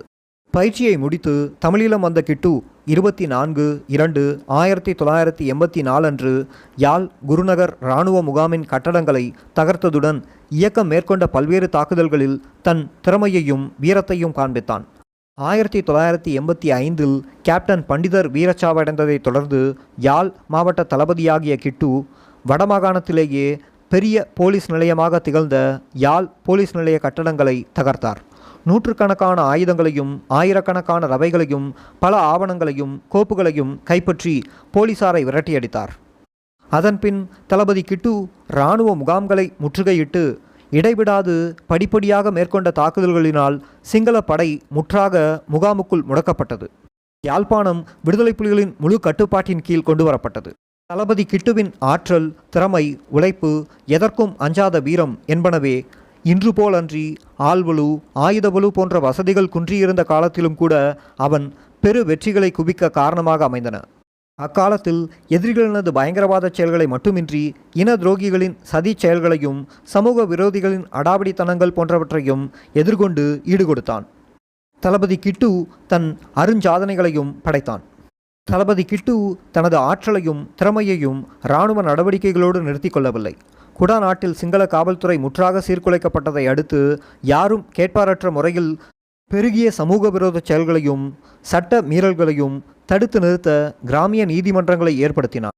சமூக ஒழுங்கு மீறல்கள், பண்பாட்டு பிறழ்வுகள் ஆகியவற்றுக்கு எதிராக கடுமையான நடவடிக்கைகளை மேற்கொண்டான். ஸ்ரீலங்கா அரசின் இராணுவம் முகாம்களுக்குள் முடக்கப்பட்டு யாழ் குடாநாடு விடுதலை புலிகளின் முழு கட்டுப்பாட்டின் கீழ் வந்ததைத் தொடர்ந்து ஸ்ரீலங்கா அரசு பொருளாதார தடையை மேற்கொண்டதை அடுத்து தளபதி கிட்டு கிராமிய உற்பத்தி குழுக்களை அமைத்து உள்ளூர் உற்பத்தியை ஊக்குவித்தான். இயக்கத்தினூடாக சவக்கார தொழிற்சாலைகள், தும்பு தொழிற்சாலைகள் போன்ற பல்வேறு தொழிற்சாலைகள், விவசாயம், கோழி, கால்நடை பண்ணைகளையும் விற்பனை நிலையங்களையும் நியாய விலை கடைகளையும் ஏற்படுத்தினான். போராட்டச் சூழ்நிலையில் சிறுவர்கள், குழந்தைகளின் மனநிலை பாதிப்புறா வண்ணம் சிறுவர்களின் பொழுதுபோக்குக்காக பல சிறுவர்கள் பூங்காக்களை உருவாக்கினான். மக்கள் மனதில் விடுதலை உணர்வை விதைப்பதற்காக வில்லுப்பாட்டு, தெருக்கூத்து, நாடகம் என பல கலை நிகழ்ச்சிகளை ஊக்குவித்தான். நிதர்சனம் தொலைக்காட்சி நிலையத்தின் மூலம் போராட்ட முனைக்கு நேரடியாக மக்களை அழைத்துச் சென்றான். சிறுவர்களுக்கான கலை நிகழ்ச்சிகள், கார்ட்டூன்கள் போன்றவற்றையும் ஒளிபரப்ப வைத்தான். இயக்க நடவடிக்கைகள் அனைத்திலும் வெற்றிகள் குவிக்கப்பட்ட வேளையில் விடுதலை புலிகளிடம் பிடிபட்டிருந்த சிங்கள இராணுவ வீரர்களை விடுவிக்க என பேச்சுவார்த்தைகளை நடத்த வந்த சிங்கள அரசியல் தலைவர்களோடு பௌத்த பிக்குகளோடும் உரையாடி பேச்சுவார்த்தையை நடத்தி விடுதலை புலிகளின் நடவடிக்கையின் நியாயத்தை அவர்களுக்கு உணர்த்தி அனுப்பினான். 1986 நவம்பர் 10 விடுதலை புலிகளிடம் பிடிபட்டிருந்த சிங்கள இராணுவத்தினர் இருவரை பார்ப்பதற்கும் அவர்களை விடுவிப்பது தொடர்பாக பேசுவதற்கும் என கொழும்பிலிருந்து வந்த கர்னல் அனந்த வீரசேகரா, யாழ் கோட்டை முகாம் பொறுப்பு அதிகாரி கேப்டன் கொத்தலவாலா ஆகியோரை வரவழைத்து தனது இடத்தில் சந்தித்து உரையாடி விடுதலை புலிகளின் நிலையை எடுத்து கூறி சிங்கள இராணுவ உயரதிகாரிகளுக்கு தான் சளைத்தவன் அல்ல என்பதை மெய்ப்பித்தான். 1986 நவம்பரில் தலைவர் பிரபாகரன் அவர்கள் தமிழ்நாட்டில் இந்திய அரசுக்கு எதிராக சாகும் வரை உண்ணாவிரதம் மேற்கொண்ட போது இந்திய நயவஞ்சக செயலுக்கு எதிராக தமிழீழ மக்களை அணிதிரட்டி மிகப்பெரிய கண்டன பொதுக்கூட்டத்தையும் வரலாறு காணாத வகையில் எழுச்சியுடன் நடத்தி காட்டினான். இன துரோகிகளினதும் சமூக விரோதிகளினதும் அடாவடித்தனங்களை அடக்குவதில் முனைப்பாக நின்றதால் பல இடர்களை தளபதி கிட்டு எதிர்நோக்க வேண்டியிருந்தது. 1987 மார்ச் 23 இராணுவத்தினர் நிலை கொண்டிருந்த யாழ் தொலைத்தொடர்பு நிலைய முகாம் மீது தாக்குதலை வெற்றிகரமாக நடத்திய ஒரு வாரத்தில் சமூக விரோத கும்பல் மறைந்திருந்து மேற்கொண்ட குண்டுவீச்சில் தளபதி கிட்டு தனது இடது காலை இழந்தான். முகாம்களுக்குள் முடக்கப்படுவதற்கு முன்பும் முடக்கப்பட்ட பின்பும் அரச படைகள் முகாம்களுக்குள் இருந்தபடி மேற்கொண்ட செல் தாக்குதல்களாலும் விமான குண்டுவீச்சாலும் வீடுகள், வியாபார நிலையங்கள், பாதிக்கப்பட்ட வேலைகளிலெல்லாம் தளபதி கிட்டு அந்த இடத்திற்கு விரைந்து பாதிக்கப்பட்டவர்களுக்கு உதவ தவறுவதில்லை. அரச படைகளின் பயங்கரவாதங்களிலிருந்து மக்களை காத்த தளபதி கிட்டுவின் மீது மக்கள் தமது அன்பையும் பாசத்தையும் பொழிந்தனர். விமான குண்டுவீச்சுகளையும் ஹெலிகாப்டரின் துப்பாக்கிச் சூட்டையும் பொருட்படுத்தாது 1987 மே நாளில் நடைபெற்ற விடுதலை புலிகளின் ஊர்வலத்திலும் பொதுக்கூட்டத்திலும் காலிழந்த தளபதி கிட்டுவை முதற் தடவையாக பார்த்துவிட வேண்டும் என்னும் துடிப்பில் சிறுவர், பெண்கள், முதியவர்கள், இளைஞர் என்று வேறுபாடின்றி லட்சக்கணக்கில் அணிதிரண்ட மக்கள் வெள்ளம் வெளிப்படுத்திய ஆவலும் துடிப்பும் தளபதி கிட்டுவின் மீது மக்கள் எத்தகைய ஆழமான மதிப்பை, அன்பை, பாசத்தை வைத்திருந்தனர் என்பதை எடுத்து விளக்குவதாக இருந்தது. தளபதி கிட்டுவின் கைகளில் ஆயுதங்கள் மட்டுமின்றி எழுதுகோலும் திறமையாகவே கையாளப்பட்டது. தமிழ் மக்களை படுகொலை செய்தும் மக்கள் சொத்துக்களை சூறையாடியும் அழித்தும் வந்த சிங்கள இராணுவத்தினரை முகாம்களுக்குள் முடக்கி வைத்து மக்களையும் அவர்களது உடைமைகளையும் பாதுகாத்த வேளையில் எதிரிகளினதும் இனத்துரோக கும்பல்களினதும் அவதூறுகள், பழிகளை நீக்கி உண்மைகளை மக்களுக்கு எடுத்துரைக்கும் வகையில் களத்தில் என்ற இயக்க செய்தி இதழை தொடங்கிய தளபதி கிட்டு அதிலும் தன் தனி ஈடுபாட்டை மேற்கொண்டான். பொதுக்கூட்டங்கள், கருத்தரங்குகளை ஒழுங்கு செய்து மக்களை அடிக்கடி நேரடியாக சந்தித்தான். தனது காலுக்கு சிகிச்சை பெற தமிழ்நாடு சென்ற தளபதி கிட்டு தமிழ் மக்கள் மீது இலங்கை இந்திய ஒப்பந்தம் திணிக்கப்பட்டு இந்திய படை விடுதலை புலிகள் போர் தொடங்கியதை அடுத்து இந்திய அரசினால் வீட்டுக்காவலில் வைக்கப்பட்டான். வீட்டுக்காவலில் இருந்த காலத்தில் விடுதலை புலிகளின் தலைமைக்கும் இந்திய அரசுக்கும் இடையே மேற்கொள்ளப்பட்ட சமாதான முயற்சிகளுக்கு தொடர்பாளனாக செயல்படும் நிலை தளபதி கிட்டுவுக்கு ஏற்பட்டது. தளபதி கிட்டு இந்திய அரசின் பிடியில் இருந்த வேளையிலும் இந்திய உளவுத்துறையினர், காவல்துறையினர், விடுதலை புலிகள் இயக்கத்தினதும் தமிழீழ மக்களினதும் நலன்களுக்கு எதிரான வகையில் திட்டங்கள், எண்ணங்களை முன்வைத்த வேளையிலும் அவற்றை கடுமையாக எதிர்த்தான். இந்திய அரசின் கட்டுப்பாட்டின் கீழுள்ள இந்திய தொலைக்காட்சிகளுக்கு சமாதான முயற்சி தொடர்பாக பேட்டி அளிக்கும்படி இந்திய உளவுத்துறையினர் தொலைக்காட்சி நிலைய செய்தியாளர்களை அழைத்து வந்தபோது அமைதி முயற்சி பற்றி இயக்கம் கொண்டிருந்த நிலைக்கு மாறாக பேட்டி கொடுக்க முடியாது என எதுவித தயக்கமுமின்றி அவர்களை திருப்பி அனுப்பினான் தளபதி கிட்டு. தளபதி கிட்டு தமிழகத்தில் இருந்த நாட்களில் விடுதலை புலிகளின் ஆதரவாளர்களை, அரசியல் தலைவர்களை, கலைஞர்களை, தமிழறிஞர்களை, பேராசிரியர்களை, பத்திரிகையாளர்களை எல்லாம் அடிக்கடி அழைத்து பேசி தமிழீழ விடுதலை போராட்டத்தின் தேவையையும் நியாயத்தையும் எடுத்து விளக்கி அவர்களின் ஆதரவையும் உதவிகளையும் பெற்றான். தளபதி கிட்டு தமிழகத்தில் வீட்டுக்காவலில் இருந்தபோது காவல் கடமையில் இருக்கும் தன்னை சந்திக்க வரும் போலீசாரிடம் தமிழீழ விடுதலை போராட்டம் பற்றி எடுத்துரைக்க தவறுவதில்லை. தளபதி கிட்டு தமிழகத்தில் இருந்த காலத்தில் தமிழீழம் என்ற இயக்கத்தின் மாத இதழ் ஒன்றை தொடங்கி அதற்கான பல ஆக்கங்களையும் தானே எழுதி கைதாகி சென்னை மத்திய சிறையில் அடைக்கப்படும் வரை 7 இதழ்களையும் வெளியிட்டான். 7வது இதழின் 5000 படிகள் போலீசாரால் கைப்பற்றப்பட்டன. கைதாகி சென்னை மத்திய சிறையில் அடைக்கப்பட்ட வேளையில் கூட தளபதி கிட்டு உள்ளிருந்தபடியே வெளியே தலைமறைவாகி இருந்து செயற்பட்ட இயக்க வீரர்களுக்கு உரிய வேலைகளை வழங்கி அவர்களிடமிருந்து அறிக்கைகளையும் பெற்று ஆராய தவறவில்லை. சிறையில் இருந்தபடியே அன்று இந்திய பிரதமராக இருந்த ராஜீவ்காந்திக்கு தளபதி கிட்டு கடிதம் எழுதினான். தளபதி கிட்டு சிறையில் இருந்த வேளையில்தான் தமிழகத்திலிருந்து வெளிவரும் தேவி வார இதழில் தமிழீழ விடுதலை போராட்டம் தொடர்பான தளபதி கிட்டுவின் நீண்ட கட்டுரை தொடர் வெளிவந்திருந்தது. சிறையில் இருந்த வேளையில் தன்னை விடுவிக்குமாறும் அன்றேல் தமிழீழத்தில் உள்ள விடுதலை புலிகளிடம் தன்னை சேர்க்குமாறும் கோரி சென்னை மத்திய சிறையிலேயே தளபதி கிட்டு கால வரையற்ற உண்ணாவிரதத்தை மேற்கொண்டான். தமிழக மக்கள் கொதித்தெழுந்து விடுவார்கள் என்று அஞ்சிய இந்திய அரசு தளபதி கிட்டுவின் போராட்டத்திற்கு அடிபணிந்து அவனை தமிழீழத்திற்கு கொண்டு வந்து விடுதலை செய்தது. இந்திய விடுதலை புலிகள் போராட்டம் கடுமையாக நடைபெற்று கொண்டிருந்த அந்த வேளையில் தளபதி கிட்டு வன்னி காட்டுக்கு சென்று தலைவர் பிரபாகரன் அவர்களை சந்தித்து அங்கிருந்தபடி இயக்க பணிகளில் ஈடுபட்டான். 1989 ஸ்ரீலங்கா அரசுடன் பேச்சுவார்த்தை நடந்த வேளையில் பேச்சுவார்த்தைக்கென கொழும்பு சென்ற தளபதி கிட்டு அங்கிருந்து இங்கிலாந்து சென்று அங்கிருந்து விடுதலை புலிகளின் வெளிநாட்டு பிரிவுக்கு பொறுப்பாளனாக செயல்பட்டான். வெளிநாட்டு பிரிவு பொறுப்பாளனாக இருந்து செயற்பட்ட 3 ஆண்டுகளில் தளபதி கிட்டு ஆற்றிய பணிகள் எண்ணில் அடங்காதவை, எடுத்து உரைக்க இயலாதவை. வெளிநாட்டு பொறுப்பாளராக தளபதி கிட்டு பொறுப்பேற்றதும் அதுவரை மந்த நிலையிலிருந்த செயல்பாடுகள் துரிதமாகின. வெளிநாடுகளில் விடுதலை புலிகள் இயக்கம் ஆதரவாளர்களிடையே நிலவிய கருத்து வேறுபாடுகள், முரண்பாடுகளை தீர்த்து வைத்தான். வெளிநாட்டில் இருந்த வேளையிலும் தமிழீழத்திலிருந்து செயல்படுவது போலவே ஒவ்வொரு சிக்கலுக்கும் நெருக்கடிக்கும் எப்படி நடந்தால் சிக்கல்களை தீர்க்கலாம், நெருக்கடிகளிலிருந்து விடுபடலாம் என்று தமிழீழத்தில் இயங்கிய தோழர்களுக்கு அறிவுறுத்துவதற்கு தளபதி கிட்டு தவறுவதில்லை.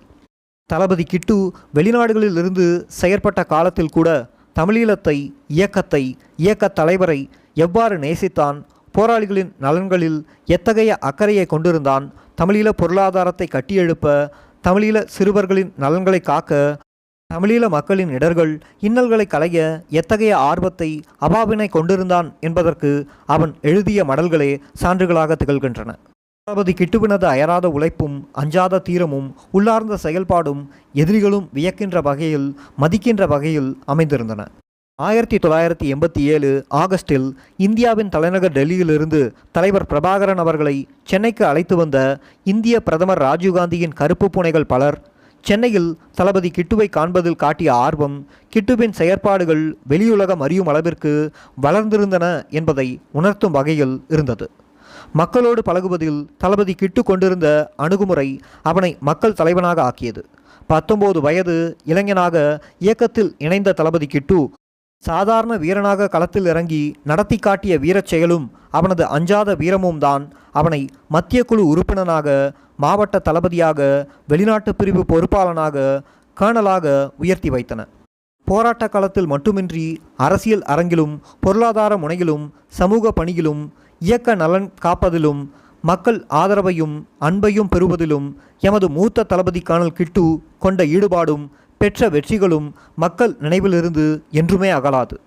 தமிழீழ விடுதலை போராட்ட வரலாற்றில் அதிக பக்கங்கள் கர்னல் கிட்டுவினதாகவே இருக்கும் என்பது திண்ணம்.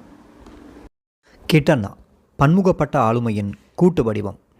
கிட்டு அன்னை பற்றி காஸ்ட்ரோ ஒருமுறை லண்டனிலிருந்து வெளியாகும் களத்தில் பத்திரிகையினை தலைவருக்கு காட்டிய போது, இது கிட்டுதான் செய்திருக்கிறான் போல கிடக்குது, இல்லாட்டி இப்படி வராது, வேண்டுமென்றால் விசாரிச்சுப்பார் என்று கூறினார்.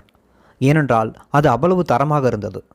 அதனது ஒவ்வொரு பக்கமும் நுணுக்கமாக திட்டமிடப்பட்டு படங்கள், கட்டுரைகள், கவிதைகள் போன்றன உரிய இடங்களில் போடப்பட்டு மெருகூட்டப்பட்டு இருந்தது. நிச்சயமாக கிட்டண்ணை தான் இதற்கு பின்னால் இருக்கிறார் என்று தெரிந்திருந்தாலும் வெளிநாட்டிலிருந்து வந்த ஒருவர் மூலம் இதனை உறுதிப்படுத்தி கொண்டேன். சிகிச்சைக்காக கிட்டண்ணா இந்தியாவிற்கு சென்றபோது கூட அவரால் வெறுமன கையை கட்டி கொண்டு இருக்க முடியவில்லை. இந்திய இராணுவம் தமிழீழத்தில் புரிந்த கொடுமைகளை நூல் வடிவில் அம்பலப்படுத்தி கொண்டிருந்தார். இந்த நூல்கள் அச்சடிப்பது தொடர்பான வேலைகளை ஒரு போராளியிடம் ஒப்படைத்திருந்தார். ஒவ்வொரு நாளும் அந்த போராளியிடம் நூல் எந்த நிலையில் உள்ளது என்பதனை கவனமாக கேட்டறிவார். அத்துடன் அச்சடித்த பக்கங்களை பார்த்து அதிலுள்ள பிழை திருத்தங்களை கூறுவார். ஒருமுறை நான் கிட்டண்ணாவின் இடத்திற்கு போனபோது அந்த போராளிகளுக்கு கடும் பேச்சு விழுந்து கொண்டிருந்தது. தெரியாமல் இதுக்குள்ளே போய் மாட்டுப்பட்டு விட்டேன் என்று யோசித்து கொண்டிருக்கும் போதே, இவன் பிரஸ்ஸை பற்றி எனக்கு சொல்லுகிறான் என்றார் என்னை பார்த்தபடி. கிட்டண்ணா நூல் ஒன்றை குறிப்பிட்ட தேதிக்குள் அச்சடித்து முடிக்க வேண்டும் என்று அந்த போராளியிடம் கூறியிருந்தார். குறிப்பிட்ட தேதிக்கு அச்சடிக்க முடியாமல் போனதால் ஏதோ வியாக்கியானங்களை அந்த போராளி கிட்டண்ணாவிற்கு கூறிக்கொண்டிருந்தார். கிட்டண்ணாவிற்கு அச்சடிக்கும் தொழில் மாத்திரமல்ல, எந்த ஒரு விடயத்திலும் பிழையான காரணம் கூறி தப்ப முடியாது என்று எனக்கு நன்கு தெரிந்திருந்தது. விஷயம் விளங்காமல் கதைக்கிறான் மடையன் என்று நினைத்து கொண்டிருக்கும் போதே அந்த போராளியை அழைத்து அவன் சொன்ன வியாக்கியானங்களுக்கு சரியான விளக்கங்களை கூறிவிட்டு, நாளைக்கிடையில் அடித்து கொண்டு வாராய் என்று அவனை அனுப்பினார். நீ கடைசியாக வந்த இந்தியா டுடேனை பார்த்தினியோ என்று என்னை கேட்டார். எதனை மனதில் வைத்து கொண்டு கேட்கிறார் என்று தெரியவில்லை. பிடிபட போகிறேனோ என நினைத்து கொண்டே ஓம் என்றேன். குறிப்பிட்ட விளம்பரம் ஒன்றின் பெயரை கூறி, அதை பார்த்தியா என்று கேட்டார். எனது விழி பிதுங்கலாயிற்று. அடுத்த கட்டமாக என்ன நடக்கும் என எனக்கு தெரியும். ஆனால் அப்படி எதுவும் நடக்கவில்லை. இங்கே வா என்று தனது மேசைக்கு அழைத்து சென்றார். அவரது மேசையில் இருந்த India Today, Illustrated, Week of India போன்ற பல சஞ்சிகைகளில் உள்ள விளம்பரங்களை காட்டினார். இதை ஏன் உனக்கு காட்டுறேன் தெரியுமோ என்று கேட்டார். என்னால் பதில் சொல்ல முடியவில்லை. நான் புத்தகங்கள் எடுத்தால் முதலில் பார்க்கிறது விளம்பரம்தான் என்றார். அதில் தான்றாப்பா விஷயம் இருக்கு என்று கூறி முடித்தார். பின்பு எனது பதிலை எதிர்பாராமலேயே விளம்பரங்கள் எப்படி மக்களை கவர்ந்து இழுக்கக்கூடிய வண்ணம் தயாரிக்கப்படுகின்றன என்றும், விளம்பரங்கள் ஒவ்வொன்றும் எவ்வாறு அதன் நோக்கத்தை வெளிப்படுத்தும் வண்ணம் மிகவும் கவனமாக திட்டமிடப்பட்டு தயாரிக்கப்படுகின்றன என்றும், அதில் போடப்படும் படங்கள், வர்ண அமைப்புகள், நிறங்களின் பொருத்தமான தன்மை, அந்த பொருளை வாங்குவதற்கு கவரக்கூடிய அமைப்பு என்பன பற்றி நீண்ட நேரமாக விளக்கப்படுத்தினார். விளம்பரங்கள் தயாரிப்பதற்கு என்றும், லேஅவுட் செய்வதற்கு என்றும் விசேடமாக படித்த தொழில் வல்லுநர்கள் உள்ளனர் என்றும், இதற்காக தொழில் நிறுவனங்கள் உள்ளன என்றும் அதனை பற்றி விளக்கமளித்தார். இதை ஏன் உனக்கு சொல்கிறேன் தெரியுமோ என்று என்னை பார்த்து கேட்டார். உண்மையாக எனக்கு அப்போது ஒன்றும் விளங்கியிருக்கவில்லை. எங்கட வெளியீடுகளையும் நாங்கள் செய்யக்குள்ள இதே போல கஷ்டப்பட்டு செய்ய வேணும். அதை பார்க்கிறவர்களுக்கு வாசிக்க தூண்டணும் அடாப்பா என்றார் கிட்டண்ணை. இப்போதுதான் எனக்கு விளங்கியது. அப்போது கிட்டண்ணா இந்திய இராணுவத்தினது அட்டூழியங்களை வெளிப்படுத்தும் வகையில் ஏராளமான பிரசுரங்களை வெளியிட்டு கொண்டிருந்தார். இவை எல்லாவற்றையும் இந்தியாவிலும் வெளிநாட்டிலும் உள்ள தூதராலயங்கள், அரச சார்பற்ற நிறுவனங்கள், பத்திரிகைகள், அரசியல் கட்சி பிரமுகர்கள், நாடாளுமன்ற உறுப்பினர்கள், முக்கியமானவர்கள் என எல்லோருக்கும் தொடர்ச்சியாக அனுப்பி கொண்டிருந்தோம். இவர்களில் எத்தனை பேர் எங்களுடைய பிரசுரங்களை பார்த்திருப்பார்கள்? இவர்கள் எல்லோரும் பார்க்க தூண்டும் வகையில் எமது பிரசுரங்களை தயாரிக்க வேண்டும். கிட்டண்ணா இதனை மனதில் வைத்துத்தான் செயற்பட்டார். இரவு பகலாக யோசித்தார். பலரை அழைத்து அபிப்பிராயம், ஆலோசனை கேட்டார். அவரது கடினமான உழைப்பின் பயனாக தமிழீழம், பவான் பேப்பர்ஸ், யூ2 இந்தியா, தியாகி திலீபன், கேப்டன் லாலா ரஞ்சன் போன்ற பிரசுரங்கள் வெளிவந்தன. இவற்றில் தமிழீழம் 7 வெளியீடுகளும், பவான் பேப்பர்ஸ் 20 வெளியீடுகளும் வெளியிடப்பட்டமை குறிப்பிடத்தக்கது. இந்த வெளியீடுகள் இந்தியாவிலும் வெளிநாடுகளிலும் பெரிய தாக்கத்தை ஏற்படுத்தின. ஜனநாயகம், அகிம்சை என்ற இந்தியாவின் போலி முகத்திரைகளை இந்த நூல்கள் கிழித்தெறிந்தன. இந்தியாவின் சுயரூபத்தை அம்பலமாக்கின. கிட்டண்ணா விடுதலை புலிகளின் சர்வதேச விவகாரங்களுக்கு பொறுப்பாளராக நியமிக்கப்பட்ட பின்பு வெளிநாடுகளிலும் பல மாற்றங்கள் ஏற்பட்டன. லண்டனில் இருந்து மாதம் இருமுறை களத்தில் எனும் பத்திரிகை வெளிவரத் தொடங்கியது. பிரான்சிலிருந்து இதுவரை காலமும் நிழல்பட பிரதியில் வெளிவந்த எரிமலை எனும் மாத சஞ்சிகை அச்சூடகத்தில் ஏறி பல வர்ணங்களுடன் புது மெருகுடன் கலை, பண்பாட்டு, சமூக, அரசியல் ஏடாக உலாவரத் தொடங்கியது. மாதம் இருமுறை கனடாவிலிருந்து வெளியாகும் உலகத்தமிழர் எனும் பத்திரிகையும், நார்வேயிலிருந்து வருடத்திற்கு 3 முறை வெளிவரும் சுதந்திர தாகம் எனும் சஞ்சிகையும் கிட்டண்ணா பொறுப்பெடுத்த பின்பு புது பொலிவுடன் வெளிவரத் தொடங்கின. இவற்றில் உலகத்தமிழர் 6000 அச்சிடப்பட்டு விற்பனையாவதும், எரிமலையும் களத்திலும் தலா 8000 பத்திரிகை விற்பனையாவதும் குறிப்பிடத்தக்கது. உலக நாடுகளின் கவனத்தையும் எமது தேசிய விடுதலை போராட்டத்தின் பக்கம் ஈர்ப்பதற்காக பல முயற்சிகளை கிட்டண்ணா முன்னெடுத்தார்.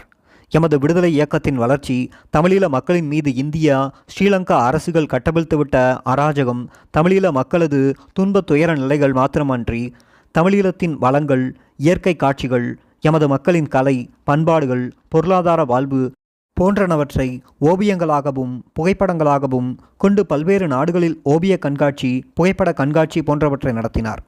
ஆங்கிலம், French, touch, Latin, Norwegian, tennis ஆகிய சர்வதேச மொழிகளில் விடுதலை போராட்டம் பற்றியும் கள நிகழ்வுகள் பற்றியும் துண்டு பிரசுரங்களாகவும் சிறு சிறு கை நூல்களாகவும் ஏராளமாக வெளியிட்டார். பிரெஞ்சு மொழியில் தமிழ், தமிழி என்ற சிறு ஏட்டையும், டச்சில் வணக்கம் என்ற சஞ்சிகையையும், நார்வேஜியன் மொழியில் தமிழீழம் எனும் ஏட்டையும் தொடர்ந்து வெளிவரச் செய்தார். பேப்பர் விற்க போனால் சனங்கள் ஒன்றும் பேப்பர் வேண்டுதில்லை. ஆனால் அவைகள் என்ற வீடுகளில் போய் பார்த்தால் ரீபி என்ன, டெக் என்ன சாமான்கள் என்றால் குவிஞ்சு போய் கிடக்குது என்று வெளிநாட்டு கிளையொன்றில் பணியாற்றும் உறுப்பினர் ஒருவர் கிட்டண்ணாவிடம் குறை சொல்வது போல் கூறினார். கிட்டண்ணாவிற்கு கோபம் வந்துவிட்டது. இவ்வளவு சாமான்களையும் எங்கட சனங்கள் வைத்து அனுபவிக்கணும் என்றுதான் நாங்கள் சந்தோஷப்பட வேண்டும் என்று கோபமாக கூறியவர், ஒரு நாளும் எங்கட சனங்களை பேசக்கூடாது. நீ உன்ற திறமையை காட்டி பேப்பரை விற்கப்பார், சனங்களை மட்டும் குறை சொல்லாதே என்றார். இச்சம்பவம் நடந்தது வெளிநாடு ஒன்றில். இப்படித்தான் ஒரு முறை மடு அகதி முகாமில் வாழும் மக்களின் வாழ்க்கை முறை பற்றி விமர்சித்து இங்கு வெளிவரும் சஞ்சிகை ஒன்றில் கட்டுரை ஒன்று வெளிவந்திருந்தது. அதனை பார்த்த கிட்டண்ணாவிற்கு பொறுக்கவில்லை. உடனடியாக அக்கட்டுரையினை விமர்சனம் செய்து பின்வருமாறு எழுதினார். அக்கட்டுரையை படித்தவுடன் என் நெஞ்சு பொறுக்கவில்லை. இதே சனத்திற்காகவும் அவர்களின் நல்வாழ்வுக்காகவும் தான் நாம் போராடுகிறோம். அவர்களும் எம்முடைய சனங்கள். தலைவர் பார்த்தால் பொறுத்திருக்க மாட்டார். ஒவ்வொரு அகதியின் வாழ்விலும் எத்தனையோ சொல்லனா துன்பங்களும் துயரங்களும் அடங்கியிருக்கிறது. அத்துயரங்கள் எமக்கு புரிய மாட்டாது. நானும் மத்தியதர குடும்பத்தை சார்ந்தவன். எனக்கும் அறிவும் அனுபவமும் ஏற்பட்டதை வைத்து பார்த்தால் இக்கட்டுரை எழுதப்பட்ட விதம் மிகவும் பிழையானது. அச்சீர்கேடுகளை மாற்ற வேண்டியது நாமேதான். அப்பிழைகளும் எம்முடையதே. பிரபாகரனின் கொள்கைக்கு முரணானது. பிரபாகரன் என்ற சொல் இன்று ஒரு தனி மனிதனின் பெயர் அல்ல. அப்பெயருக்கு பல பொருள் உண்டு, பல அர்த்தங்கள் உண்டு. நாம் அதே மனிதரோடு சமகாலத்தில் வாழ்வதால் இவற்றை சரியாக புரிந்து கொள்ளாமல் விடலாம். பிரபாகரன் என்றால் சிம்பிள் ஆஃப் ஃப்ரீடம் என்றும் சிலர் கூறுகிறார்கள். இன்னும் எளிமை, மனிதநேயம், அன்பு, ஆளுமை, தலைமை, முக்கியமாக மக்களை நேசித்தல், எப்போதும் ஏழைகளையும் எளியவர்களையும் நேசிப்பது, அவர்களுக்காகவே சிந்திப்பது, இவைதான் பிரபாகரன் என்றால் அர்த்தமாகிறது. இவை ஒரு தத்துவம், எமக்கு வழிகாட்டும் சத்திய போதனை. இவற்றை தான் எமது இயக்கமும் விடுதலை போராட்டமும் லட்சியமாக கொண்டுள்ளன. நானும் 18 வயதில் பள்ளிக்கூட படிப்பை இடையிலேயே கைவிட்டு பின் இன்று வரை இவ்வழிநடத்தலிலேயே இப்போதனைகளையும் தத்துவங்களையும் படித்துத்தான் வளர்ந்தேன். இதை வைத்துத்தான் சிந்திக்கவும் பழகினோம். இப்படியான காலகட்டத்தில் மேலெழுந்த விதமாக சனங்களை பற்றி இப்படி எழுதுவது சரியல்ல. எவ்வளவு ஆழமான கருத்துக்கள்! எமது தலைவர் பற்றியும் மக்களை பற்றியும் கிட்டண்ணா எவ்வளவு தெளிவாக தீர்க்கமாக கூறியிருக்கிறார். கிட்டண்ணா வெளிநாட்டுக்கு போன பின்பு அங்கு நிறைய மாற்றங்கள் ஏற்பட்டன. இதுவரை காலமும் போராட்டத்திலிருந்து ஒதுங்கியிருந்த புத்திஜீவிகள், மாணவர்கள், வேலை பார்ப்பவர்கள், அகதிகள் என பலதரப்பட்டவர்களை அவர் அரவணைத்து கொண்டார். ஒவ்வொரு தமிழனுக்கும் தாயகத்தின் விடுதலைக்கான கடமையினை, பங்களிப்பினை அவரது அன்பாலும் ஆளுமையாலும் உணரச் செய்தார். விடுதலை புலிகளது வெளிநாட்டு கிளைகளின் செயற்பாட்டில் மறுமலர்ச்சியை ஏற்படுத்தினார். ஆஸ்திரேலியா, சுவிட்சர்லாந்து, இத்தாலி ஆகிய நாடுகளில் தமிழர் ஒருங்கிணைப்பு குழு என்னும் அமைப்பை ஆரம்பித்து வைத்தார். இவை மாத்திரமல்லாமல் விடுதலை புலிகளின் எல்லா கிளை அமைப்புகளையும் அந்தந்த நாடுகளில் பதிவு செய்து அந்தந்த நாட்டு சட்ட ஒழுங்கிற்கு, லா அண்ட் ஆர்டருக்கு அமைவாக மதிப்பு கொடுத்து அதற்கமையவே வேலை திட்டங்களை அமைத்து கொடுத்தார். விடுதலை புலிகள் கலை பண்பாட்டுக் கழகம், விடுதலை புலிகள் மாணவர் அமைப்பு, தமிழீழ பொருந்திய மேம்பாட்டுக் கழகம் போன்ற பல உப அமைப்புகளையும் பல்வேறு நாடுகளில் நிறுவினார். கலை பண்பாட்டுக் கழகம் வெளிநாடுகளில் ஏராளமான இசை நிகழ்ச்சிகளையும் கலை நிகழ்ச்சிகளையும் நடத்தியுள்ளது. வெளிநாட்டு தமிழர்களிடம் மாத்திரமல்லாமல் வெளிநாட்டவர்கள் மத்தியிலும் பெரும் வரவேற்பை இந்த நிகழ்ச்சிகள் பெற்றுள்ளன. அண்மையில் சுவிஸ் நாட்டில் கலை பண்பாட்டுக் கழகம் தயாரித்து மேடையேற்றிய நாடகம் ஒன்று ஐரோப்பாவில் நடந்த நாடக போட்டிகளில் பல்வேறு மொழிகளில் முதலாம் பரிசை தட்டிச் சென்றது குறிப்பிடத்தக்கதாகும். வெளிநாட்டில் வாழும் தமிழ் மக்களிடையே எமது பண்பாடுகளை விடாப்பிடியாக பேணுவதற்கும் வெளிநாட்டவர் மத்தியில் எமது பண்பாட்டின் விழுமியங்களை உணர்த்துவதற்கும் கலை பண்பாட்டுக் கழகம் பாடுபட்டு வருகிறது. இதேபோலவே விடுதலை புலிகள் மாணவர் அமைப்பும் சிறுவர்களுக்கான தமிழ் பாடசாலைகள் ஆரம்பித்தல், தமிழ் இளைஞர்கள் மத்தியில் மெய் வல்லுநர் போட்டிகளும் உதை பந்தாட்ட போட்டிகளுமாக நிறைய வேலை திட்டங்களை முன்னெடுத்து செல்கிறது. பொறுமிய மேம்பாட்டுக் கழக வெளிநாட்டு கிளையினரும் தமிழீழ வளங்கள் குறித்தான பல ஆய்வுகளை மேற்கொள்வது குறிப்பிடத்தக்கது. இவ்வாறான செயல்பாடுகள் எல்லாவற்றிற்கும் மூல பலமாக நின்றவர் கிட்டண்ணா என்றால் அது மிகையாகாது. சுவிட்சர்லாந்து நாட்டில் ஈழநாதம் எனும் உள்ளூர் வானொலி சேவையினையும், கனடாவில் மோன்ட்ரியல், டொரண்டோ ஆகிய நகரங்களிலும் உள்ளூர் வானொலி சேவையினையும் ஆரம்பித்து அங்குள்ள தமிழ் மக்களுக்கு விடுதலை உணர்வை பரப்பினார். வளர்ந்து வரும் நவீன உலகில் சிறந்த பிரச்சார உத்தியாக ஒளிப்பதிவு நாடா திகழ்வதை அவதானித்த கிட்டண்ணா இதனை நன்கு பயன்படுத்தினார். தமிழீழத்தில் நிதர்சனம் என்ற புலிகளின் தொலைக்காட்சி சேவையினை ஆரம்பித்தது போன்று வெளிநாட்டு தமிழர்களுக்காக தரிசனம் என்ற வீடியோ சஞ்சிகையினை மாதந்தோறும் பிரான்சிலிருந்து வெளியிடச் செய்தார். கிட்டண்ணா வெளிநாட்டில் இருந்தாலும் அவரது மனம், எண்ணங்கள், சிந்தனைகள் எல்லாமே தமிழீழத்தை பற்றியதாகவே அமைந்தது. தமிழீழத்தில் உள்ள வளங்கள், கலை பண்பாடுகள், அரசியல் செயல்பாடுகள், சமூக பணிகள், இராணுவ கட்டமைப்புகள், பயிற்சி முறைகள், புகைப்படக்கலை போன்ற பல துறைகளை பற்றிய தனது எண்ணங்களை அனுபவ ரீதியாக தான் பொறுப்பேற்று கொண்டவற்றை, அறிவுபூர்வமாக தான் அறிந்தவற்றை விளக்கமாக சிறு சிறு குறிப்புகளாக பல மடல்களை எழுதினார். தலைவரை பற்றி அவர் பூரணமாக தெரிந்து வைத்து கொண்டிருந்தார்.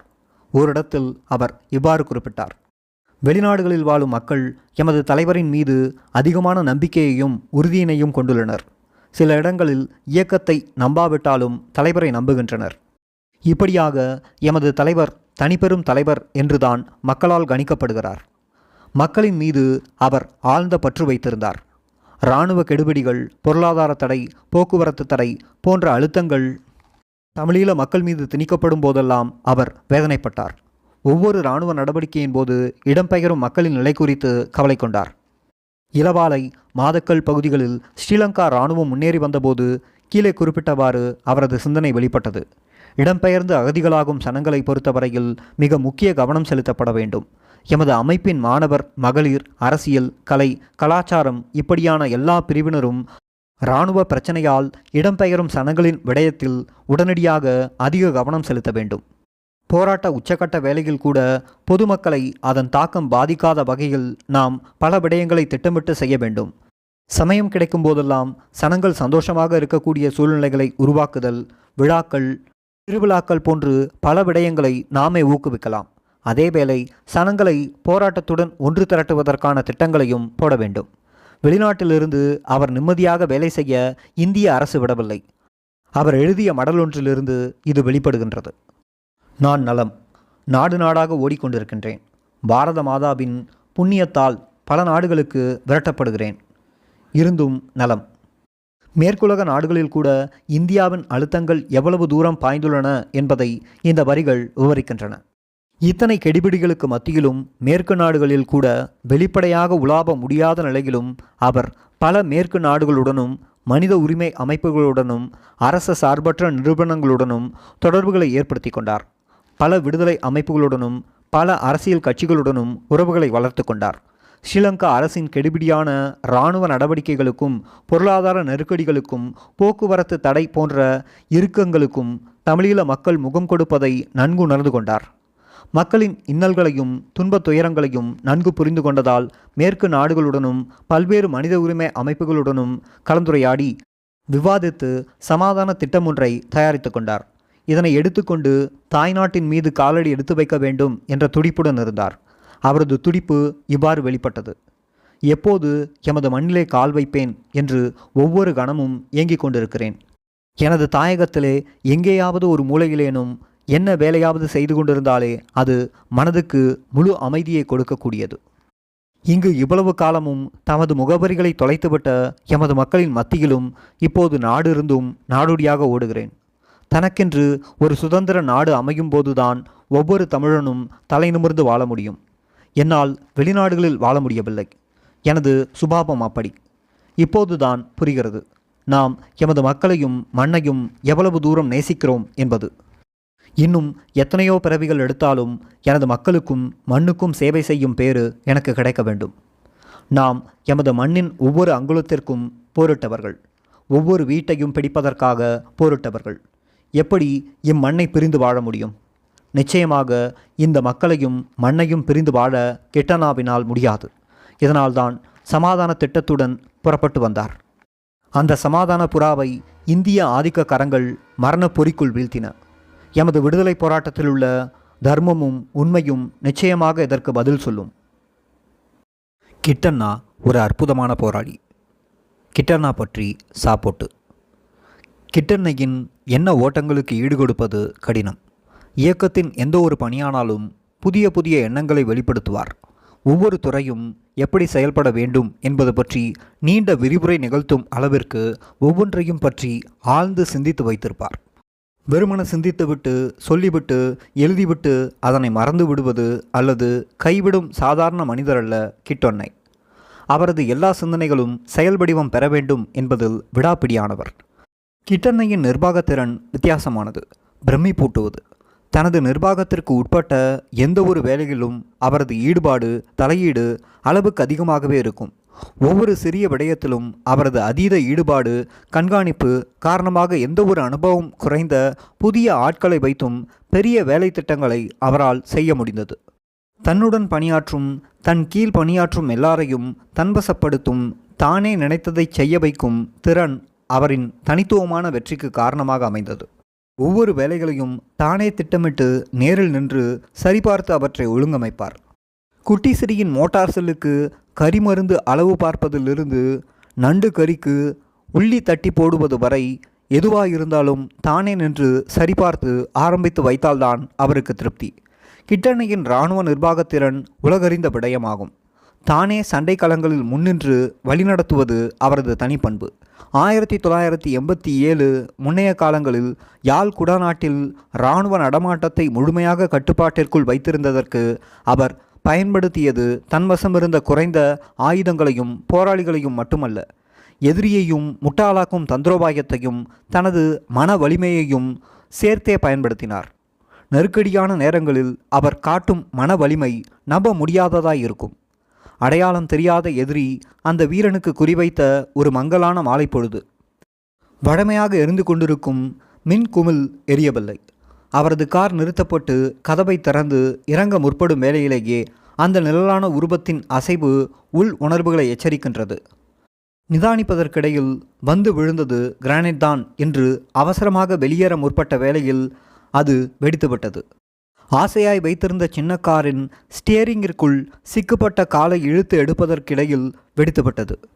இதுவரை நிகழ்ந்தவைகள் சாதாரணமானவை. எந்த ஒருவருக்கும் ஏற்படக்கூடியவைதான். ஆனால் அதன் பின்னர் அவர் நடந்து கொண்ட விதம் கிட்டனுக்கே உரிய தனித்துவம் வாய்ந்தது. முழங்காலுடன் துண்டாகி போய் துடித்து கொண்டிருந்தது அவரது கால். கிரைனேட் வந்த திசையை நோக்கி அவரது ரிவால்வர் 3 சுடுகளை சுட்டு ஓய்ந்தது. அவரது நினைவு மங்குகிறது. முழுமையாயிருந்த ஜீன்ஸ் பக்கத்தை கிழித்து துண்டாகி போன காலுக்கு தானே கட்டுப்போட்டு கொண்டிருக்கையில் நினைவு மேலும் மங்குகிறது. உள் உணர்வு அவரை எச்சரித்தது. கிரைனேட் எறிந்தவன் அருகில் வருவான், அவனை சுட வேண்டும் என்ற உணர்வு அவரை முழுமையாக மயங்கி போய்விடாமல் வைத்திருந்திருக்கிறது. கிரைனேட் எறிந்தவன் வருவான் என திரும்பி திரும்பி நினைத்து தன்னை முழுமையாக மயங்கி போய்விடாமல் வைத்திருந்தார் அவர். 3 சூடுகளை சுட்டுவிட்டேன். ரிவால்வரில் இன்னும் 3 ரவைகள்தான் மிச்சமுள்ளது என்பது நினைவில் உரைக்கும்போது அவர் மயங்கி கொண்டிருந்தார். வைத்தியசாலை இவ்வளவு பக்கத்தில் இருந்தபடியால் தான் அவர் உயிர் தப்பினார் என்பதும், சத்திர சிகிச்சை அறைக்கு எடுத்துச் செல்லப்பட்ட கணத்தில் அவரது இதய துடிப்பு முற்றாகவே நின்றுவிட்டிருந்தது என்பதும், அவர் உயிர் தப்பியது மருத்துவ உலகின் புதினம் என்பதும் எல்லோருக்கும் தெரிந்த விடயங்கள்.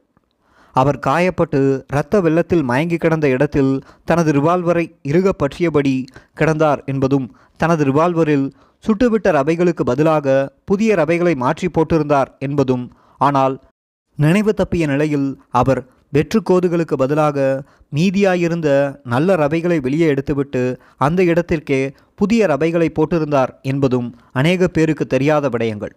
அன்று மட்டுமல்ல, தனது போராட்ட வாழ்வின் ஒவ்வொரு நாட்களும் சந்தர்ப்பங்களிலும் அவர் தனது மன உறுதியை வெளிப்படுத்தினார். அதுவரை காலமும் யுத்த முனைகளிலும் தாயக பூமியின் எல்லா பரப்பிலும் கம்பீரமாய் உலா வந்த வேங்கை கால் உடைந்து கட்டிலில் விழுந்த போதும் தன்னை சோர்வு சூழவிடவில்லை. எந்த சந்தர்ப்பத்திலும் போராட்டத்திற்கான போராளிகளுக்கான எந்த ஒரு வேலையையும் பொறுப்பேற்று செய்ய கிட்டனை தயங்கியதில்லை. தனக்கு ஒப்படைக்கப்படும் வேலை தனது தனிப்பட்ட நிலையினை எப்படி தீர்மானிக்கும் என்பது பற்றி ஆராயாமல் லட்சியத்திற்காக உழைத்தவர். தலைவர் அவர்களின் தனிப்பட்ட மெய்காவலராக இருந்தபோதும் சரி, தலைவர் அவர்களுக்கு அடுத்தபடியான தலைவராக வளர்ந்து இருந்தபோதிலும் சரி, அவர் இந்த நிலைப்பாட்டில் இருந்து மாறவே இல்லை. 1983 ஆரம்ப நாட்கள். எம்மில் 12 பயிற்சி, எல்லாமாக 25 பேர் வரையில் உள்ளடக்கிய காட்டு வாழ்க்கை. பஸ்ஸில் போய் கிளிநொச்சிக்கு அங்கால எங்கேயோ இறங்கி இருளும் வரை ரோட்டில் நின்று டிராக்டரில் ஏறி உள்ள காடெல்லாம் சுற்றி சுழன்று நடுக்காட்டில் ஒரு சிறிய கொட்டிக்குள் போய் சேர்ந்தோம். வடக்கு எது கிழக்கு எது என்று தெரியாமல் குழம்பிக் கொண்டு நின்று அதிகாலை முடிந்து விடியும் போது பார்த்தால் சூரியன் மற்ற பக்கத்தால் உதிக்கிறது. அநேகமாக உடையார்கட்டு பக்கமாக இருக்க வேண்டும். எமது பொறுப்பாளர்களில் அநேகரை தெரியும், சிலரை தெரியாது. கிட்டனையை நல்லாகவே தெரியும். கொக்குவில் தொழில்நுட்ப கல்லூரியில் படிப்பவர்கள் என்று சொல்லி அவர்தான் எம்மில் 2 ஒரு வீட்டில் அறையெடுத்து தந்திருந்தார். தினமும் பின்னேறம் வந்து ஹவுஸ் ரன்னிங் செய்ய சொல்லிவிட்டு வாட்ட தொடங்கினால் மனுஷன் என்னத்தை சொல்ல, வாழ்க்கை வெறுக்கும். வேகம் வேகம், இன்னும் என்று சொல்லி 5 மணிக்கு தொடங்கியது 7-8 மணிக்கு முடியும் போது அந்த பெரிய விராந்தை நிலம் வேர்வையால் நிரம்பி ஓடும். அதுவரை எதுவும் கதையில்லை. இங்கிலீஷும் தமிழுமாய் செய் என்பதுதான். இயலாது என்றால் அப்போ உனக்கு ட்ரைனிங் இல்லை, போ. என்னத்தை கதைப்பது? அதற்கு பிறகுதான் எம்முடன் அன்பாக கதைப்பார். ரஷ்ய மொழிபெயர்ப்பான தாய் நாவலை முழுமையாக படிக்கும்படி தந்திருந்தார். அது பற்றி கேள்விகள் கேட்பார். பாவலின் நண்பர்களின் பெயர் கேட்பார். காதலியின் பெயர் கேட்பார். ஆரம்பத்தில் வாசிக்கும்போது பழக்கமில்லாமையால் கரடு முரடானதாக தெரியும். மாஸ்கோ மொழிபெயர்ப்பு நூல்களை வாசிப்பதில் எனக்கு ஆர்வத்தை ஏற்படுத்தியவர் அவர்தான். இப்படி எனக்கு முன்னரே அறிமுகமாகி இருந்தவர்கள் காட்டு பயிற்சி முகாமில் இருக்கிறாரா என்று தேடினால் ஆள் வருகிறார், கையில் அகப்பையுடன். எல்லோரும் நல்லாய் செய்ய வேண்டும் என்றும் தான் இங்கு சமையல் என்றும் குட்டியாய் லெக்சர் அடித்து கொண்டு நின்றுவிட்டு தலைவரை கண்டதும் ஓடி ஒளிந்தார். பெரிய பொறுப்பாளராய் அறிமுகமான ஒருவரை எமக்கான சமையல்காரராய் சந்திப்பது நம்ப முடியாத அனுபவமாயும் புதிய பாடமாயும் அமைந்தது. எமது அந்த முகாமின் சமையல் வேலை என்பது அந்த காலத்தில் சுலபமானதல்ல. குறுகிய கால பயிற்சி என்பதால் மிகவும் நெருக்கமான நேர அட்டவணை. உடற்பயிற்சி ஆசிரியர் புலேந்திரன் அம்மான் போட்டு வாட்டி போட்டு விட்டால் அடுத்த சந்தோஷ மாஸ்டரின் வகுப்பிற்கு இடையில் உள்ள குறுகிய உணவு வேளையில் சமையல் கொட்டிக்கு போவது நடந்து அல்ல. போகும் வேகத்திற்கு அங்கே தடிகளால் கட்டிய சிராம்பில் உணவு தட்டுகளில் போட்டு மூடி வைக்கப்பட்டிருக்கும். கிட்டண்ணையும் ரஞ்சனும் இணைந்து சமையல். 3 வேளையும் நேரம் தவறாமல் உணவு கொடுக்க வேண்டும். ஒரு நாள் கூட நேரம் தவறியதாகவோ வேலையில் சினந்ததாகவோ நினைவில் இல்லை. ஆனால் தங்களது வேலை சுமைகளை குறைப்பதற்கான குறும்பு இருக்கும். உணவு தட்டுகளில் இலக்கமிடப்பட்டிருக்கும். தட்டுகளை இலக்கம் மாறி எடுப்பவர்கள் அன்றைய சமையல் பாத்திரங்களை கழுவி கொடுக்க வேண்டும். ஆரம்பத்தில் தட்டுகள் இலக்க ஒழுங்கில் இருந்தன. பிரச்சனை இல்லை. இடையில் ஒரு நாள் எல்லாம் மாறியிருந்தது. யார் பார்த்தது? அன்று நாங்கள் பாத்திரம் கழுவினோம். பார்த்து சிரித்தார்கள். ஆனால் பின்னர் நாங்கள் உஷாராகிவிட்டோம். ரெஜிக்கு இலக்கம் 6, விக்டருக்கு இலக்கம் 9. அவர்கள் அடிக்கடி கழுவி கொடுத்தார்கள். அவர்கள் சரியாக எடுத்தாலும் இவர்கள் விட்டால்தானே. இப்படி பம்பலும் குறும்புமாய்தான். ஆனால் கடமை தவறியதில்லை. சமையலில் அலட்சியம் இருந்ததில்லை. நீண்ட கால ஓட்டத்தின் பின் ஒரு நாள் தலைவர் கூறுகிறார், என்ன கடமையாக இருந்தாலும் அதை பொறுப்பேற்று செய்ய பின் நிற்கக்கூடாது. கடமையில் உயர்ந்தது தாழ்ந்தது என்றில்லை. ஆரம்ப காலத்தில் ஒருமுறை எமது புதிய பயிற்சி முகாம் ஒன்றில் எல்லோருக்கும் வேலைகள் பங்கிட்டு நிர்வாகத்தை சீர் செய்து கொண்டு இருந்த வேலை கிட்டு தானே முன்வந்து அனைவருக்குமான சமையல் வேலையை பொறுப்பெடுத்து செய்தார். புதிய போராளிகளுக்கு தலைவர் எடுத்துச் சொல்லும் விடயத்தை அன்று நாங்கள் நேரே கண்டோம். அது எமக்கு போராட்டம் பற்றியும் இயக்கத்தில் நாங்கள் நடந்து கொள்ள வேண்டிய நடைமுறை பற்றியும் ஒரு பாடத்தை வித்தியாசமான முறையில் எடுத்துச் சொல்லியது. கிட்டண்ணை வேலைகள் பொறுப்பேற்பதிலும் அந்தஸ்தினை தரத்தினை பார்ப்பதில்லை. ஆனால் அவர் வேலை ஒழுங்கு செய்யும் விதமும் செய்து முடிக்கும் பாங்கும் அந்த வேலைக்கு ஒரு அந்தஸ்தினை உயர்ந்த தரத்தினை ஏற்படுத்திவிடும் என்பதே உண்மை. கிட்டண்ணை இறுதியாக நாட்டை விட்டு புறப்படும் காலத்தில் மிகவும் நொந்து போயிருந்தார். இந்தியாவில் வைத்து கைது செய்யப்பட்ட தன்னையும் சக போராளிகளையும் விடுவிக்கும்படி சிறையில் உண்ணாவிரதம் இருந்ததும், அதனைத் தொடர்ந்து அவர் யாழ் நகரில் விடுவிக்கப்பட்டதும், அதன் பின்னர் அவர் மணலாற்று காடு சென்று தலைவருடன் இணைந்து கொண்டதும் தெரிந்தவைகள்தான். தன்னுடன் இறுதி வரை துணை நின்ற போராளிகள் சிறையில் வாடுவதையும், இந்தியர்கள் தன்னை மட்டும் விடுவித்து தன் தோழர்களை சிறையில் வைத்து வாட்டுவதையும் சொல்லி சொல்லி வெதும்புவார். என்ற கோஷ்டி எல்லாத்தையும் என்னட்ட இருந்து பிரித்து போட்டான்கள் மச்சான் என்று சொல்லும்போது அந்த வீரனின் நெஞ்சில் ஈரம் கண்களில் வந்து நிற்கும். கிட்டண்ணை சர்வதேச தொடர்பாளராக நாட்டை விட்டு புறப்படுவது என்பது முடிவு செய்யப்பட்டுவிட்டது. எந்த வேலையாக இருந்தாலும் பொறுப்பேற்க வேண்டும் என்ற அவரது வழமையான நடைமுறைக்கு சோதனையாக வந்தது இம்முடிவு. எங்கோ ஓர் ஐரோப்பிய நாட்டில் எம் தாயக மண்ணை விட்டு வெகு தொலைவில் தன் உயிராய் நேசித்த போராளிகளை விட்டு பிரிந்து, தன் மக்களை விட்டு பிரிந்து, தாய் தந்தையாய் தன்னை வளர்த்த தலைவரை விட்டு பிரிந்து நினைத்து நினைத்து கலங்கினார். மணலாற்று காடு. நான் அப்போது யாழ் மாவட்ட நிர்வாகத்தை பானுவிடம் ஒப்படைப்பதற்காக யாழ்ப்பாணம் புறப்பட இருந்தேன். எம்மிடையே நீண்ட பிரிவு வரப்போகிறது என்பது தெரிகிறது. சிறிய வட்ட கொட்டிலில் வைத்து கதைக்கத் தொடங்கினார். இயக்கத்தில் ஒவ்வொருவரும் எப்படி நடந்து கொள்ள வேண்டும் என்பது பற்றி, தலைவரின் எண்ணங்களுக்கு நாம் எப்படி செயல்படுவும் கொடுக்க வேண்டும் என்பது பற்றி, எமது போராட்டத்திற்காக என்ன வேலை ஒப்படைக்கப்பட்டாலும் அதில் தீவிரமாக ஈடுபட வேண்டும், எமது கடமைகளை மேலும் மேலும் சிறப்பாக செய்வதற்கு வேண்டிய சகல முயற்சிகளிலும் இறங்க வேண்டும். எனக்கு என்ன வேலை என்றாலும் செய்வேன். எங்களென்ற பொடியலின் உடுப்பை தோய்த்து மடிக்கும் வேலை என்றாலும் அதை எப்படி வெள்ளையாய் தோய்ப்பது என்றுதான் ஆராய்ச்சி செய்வேன். எனக்கு இது பிரச்சனை இல்லை. எனது பொறுப்பு மாற்றத்திற்காக சொன்னாரா, அல்லது தனது புதிய பொறுப்புகளை ஏற்றுக்கொள்வதில் தனது மனப்போராட்டத்திற்காக தனக்கு தானே சொன்னாரோ தெரியாது. அவர் சொல்லிக்கொண்டே இருக்கிறார். தூரத்தே கேட்கும் சில்வண்டு சத்தத்தை விட காடு நிசப்தமாயிருக்கிறது.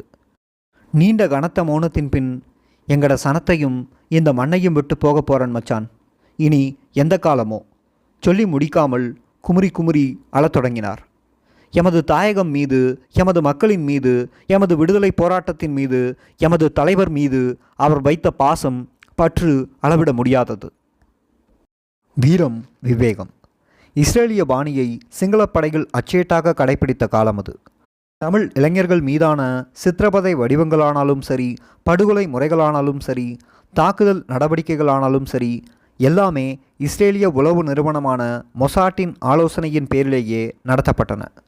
சுதுமலை தாக்குதலையும் அத்தகைய இஸ்ரேல் பாணியிலேயே சிங்கள படைகள் நடத்தின. 1985ஆம் ஆண்டு மார்கழி மாதம் 21ஆம் தேதி காலை வேளை கிட்டண்ணை தங்கியிருந்த சுதுமலை முகாம் மீது இராணுவத்தினர் ஒரு கமாண்டோ அதிரடி தாக்குதலை நடத்தினர். 3 உலங்கு வானூர்திகளின் துணையுடன் வான்வழி வந்த இராணுவத்தினர் இந்த அதிரடியை நிகழ்த்தினர். சுதுமலை முகாமில் இருந்து சிறிது தூரத்தில் திடீரென 2 உலங்கு வானூர்திகளில் தரையிறங்கி இராணுவத்தினை இறக்கிவிட்டு மேலெழுந்தன. எல்லோரிடமும் நவீன ஆயுதங்கள், ஏகே ரக துப்பாக்கிகள், LMG, RPG, மோட்டார்கள். தரையிறக்கப்பட்ட ஓரிரு நிமிடங்களில் முகாமுக்கு மிக அருகில் சண்டை தொடங்கியது. எமது போராளிகளிடம் சாதாரண துப்பாக்கிகள், SMG, ரீப்பர், 303 போன்றன கிட்டணையிடமிருந்த நம்பிக்கையூட்டக்கூடிய விதத்தில் தெளிவாக உறுதியாகவும் கட்டளைகள் பிறக்கின்றன. கிட்டணையின் தலைமையில் சண்டை தீவிரமாக நடக்கின்றது. வாக்கி டாக்கி மூலம் அருகிலிருந்த முகாம்களை அழைத்து அங்கிருந்தும் போராளிகளை வரவழைத்து அவர்களை கொண்டு வேறு திசைகளில் இருந்தும் இராணுவத்தினரை தாக்குவிக்கின்றார். தன்னிடமிருந்த குறைந்த ஆயுத பலத்தை சரியான முறையில் பயன்படுத்துகின்றார். துணிவுடன் நின்று எதிரியை எதிர்கொள்கின்றார். சிங்கள இராணுவம் நடத்திய அன்றைய கமாண்டோ தாக்குதல் வெற்றி பெறவில்லை. அத்தாக்குதல் முறியடிக்கப்பட்ட அதிர்ச்சியினால், குழப்பத்தினால், அச்சத்தினால் அதே பாணியிலான அதிரடிகளை தொடர்ந்தும் மேற்கொள்வதில் இராணுவம் அக்கறை காட்டவில்லை. தற்செயலாக அந்த கமாண்டோ தாக்குதல் வெற்றி பெற்றிருந்தால் வெற்றி களிப்பில் மீண்டும் மீண்டும் சிங்களப்படை பல இடங்களில் எமது நிலைகள் மீது பல தாக்குதல்களை நடத்தியிருக்கும், எமக்கு சேதங்களையும் ஏற்படுத்தியிருக்கும். ஆனால் அப்படி பெரிதாக நடைபெறவில்லை. இதற்கு பிரதான காரணம் அன்றைய எமது சுதுமலை முறியடிப்பில் கிட்டண்ணை கொடுத்த வீரம் மிகுந்த, விவேகம் நிறைந்த தலைமை பாத்திரமே ஆகும். துணிவு, முயற்சி. 1984 ஆண்டின் ஆரம்பத்தில் ஒரு காலை பொழுது கிட்டண்ணை மோட்டார் சைக்கிளை ஓட்டிக்கொண்டு யாழ் பருத்தித்துறை வீதி வழியாக அச்சுவேலி பஸ் நிலையத்தை நோக்கி வந்து கொண்டிருந்தார். ஏதோ ஒரு வேலை காரணமாக வேறு 2 இளைஞர்களையும் ஏற்றிக்கொண்டு வந்திருந்தார். மோட்டார் சைக்கிளில் மொத்தம் 3. அந்த காலம் சிங்கள இராணுவம் குடாநாடெங்கும் தங்கு தடையின்றி உலாவிய காலம். அச்சுவேலி பஸ் நிலையத்தை அண்மிக்கா முன் உள் வசபலான் வீதி சந்தியில் இராணுவத்தினர் நிற்பதை திடீரென காண்கிறார். பின்னால் இருந்தவர்களை பதற்றமடையாமல் இருக்குமாறு கூறிவிட்டு தொடர்ந்தும் மோட்டார் சைக்கிளை ஓட்டினார். ஆனாலும் இராணுவத்தினர் மோட்டார் சைக்கிளை மறித்துவிட்டனர். ஏதோ கூறி தப்பிக்க முயல்கின்றார். இதற்கிடையில் கிட்டண்ணையின் சட்டைப்பையில் இருந்த சைனடு குப்பியை இராணுவத்தினர் கண்டுவிட்டனர். அந்த காலத்தில் எமது சைனடு குப்பி பற்றி எதிரிக்கு எதுவும் தெரியாது. அந்த குப்பி என்னவென்று கிட்டண்ணையிடம் விசாரிக்கின்றனர். தோய்வு நோய்க்கு பயன்படுத்தும் மருந்து என கூறி தப்பிக்க முயல்கிறார். ஆனாலும் விசாரித்துவிட்டு விடுவதாக கூறி பலாலி இராணுவ முகாமுக்கு அழைத்து செல்கின்றனர். மோட்டார் சைக்கிளில் வந்த மற்ற 2 இளைஞர்களுள் ஒருவரை இராணுவ ட்ரக்கில் ஏற்றிவிட்டு கிட்டண்ணையை மற்றவருடன் மோட்டார் சைக்கிளில் வரும்படி பணித்துவிட்டு பலாலி இராணுவ முகாம் நோக்கி செல்கின்றனர்.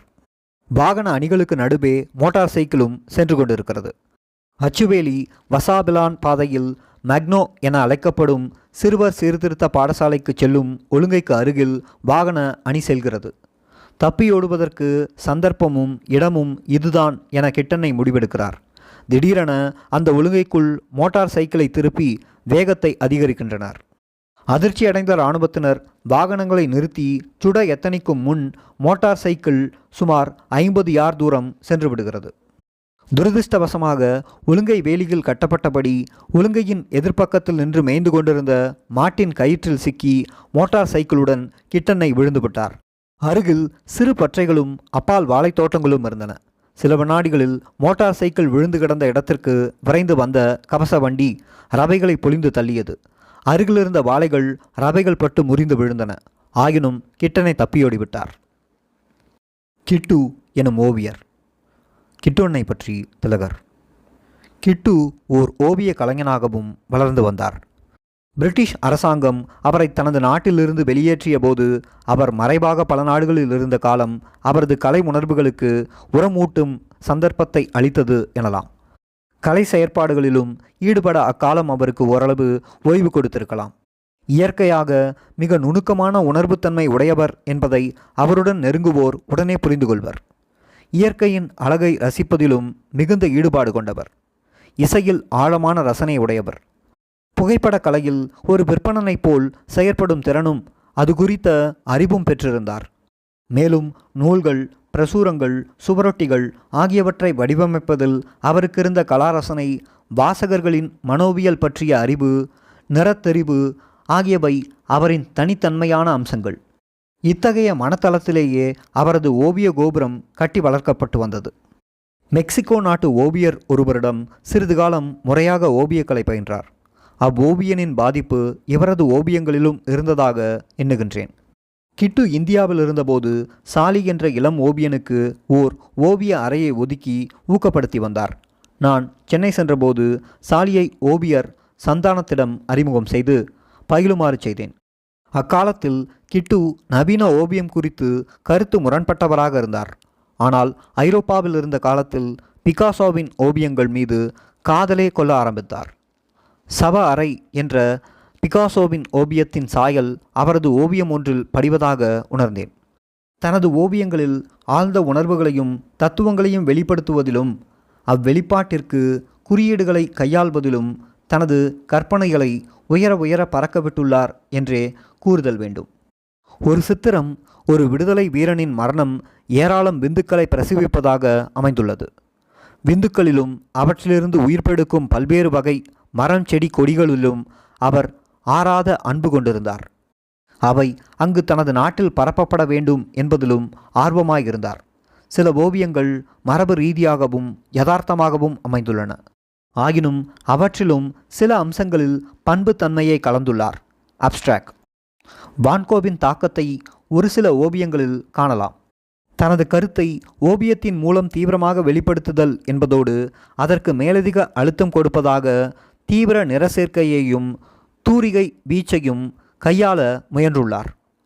நிற பொருத்தம் என்ற விடயத்தில் ஓரளவு வெற்றி பெற்றுள்ளார். ஆனால் நிறங்களை கையாளும் விடயத்தில் அனுபவ குறைவு காரணமாக நிற அழுக்கு ஏற்படுவதாக விமர்சனத்துக்கு உட்பட்டுள்ளார். நிற கலவைகளை பயன்படுத்துவதில் நீர் எண்ணெய் நிறங்களை விட அக்கிலிக் என்ற நிறங்களையே பெரிதும் பயன்படுத்தி வந்தார். அதன் மீது மினுக்கும் எண்ணெயை தடவி விடுவார். உடல் உறுப்புகளை அதன் அசைவுகளை நுணுக்கமாக வரைதல் என்ற விடயத்தில் இன்னும் ஏராளம் படிக்க வேண்டியிருந்தது. ஆயினும் ஒருமுறை என்னுடன் தொலைபேசியில் பேசும்போது வேடிக்கையாக அவர் கேட்டார், இனிமேல் என்னை ஓவியர் கிட்டு என்று அழைக்கலாமோ என்று. நிச்சயமாக என்று தெரிவித்தேன்.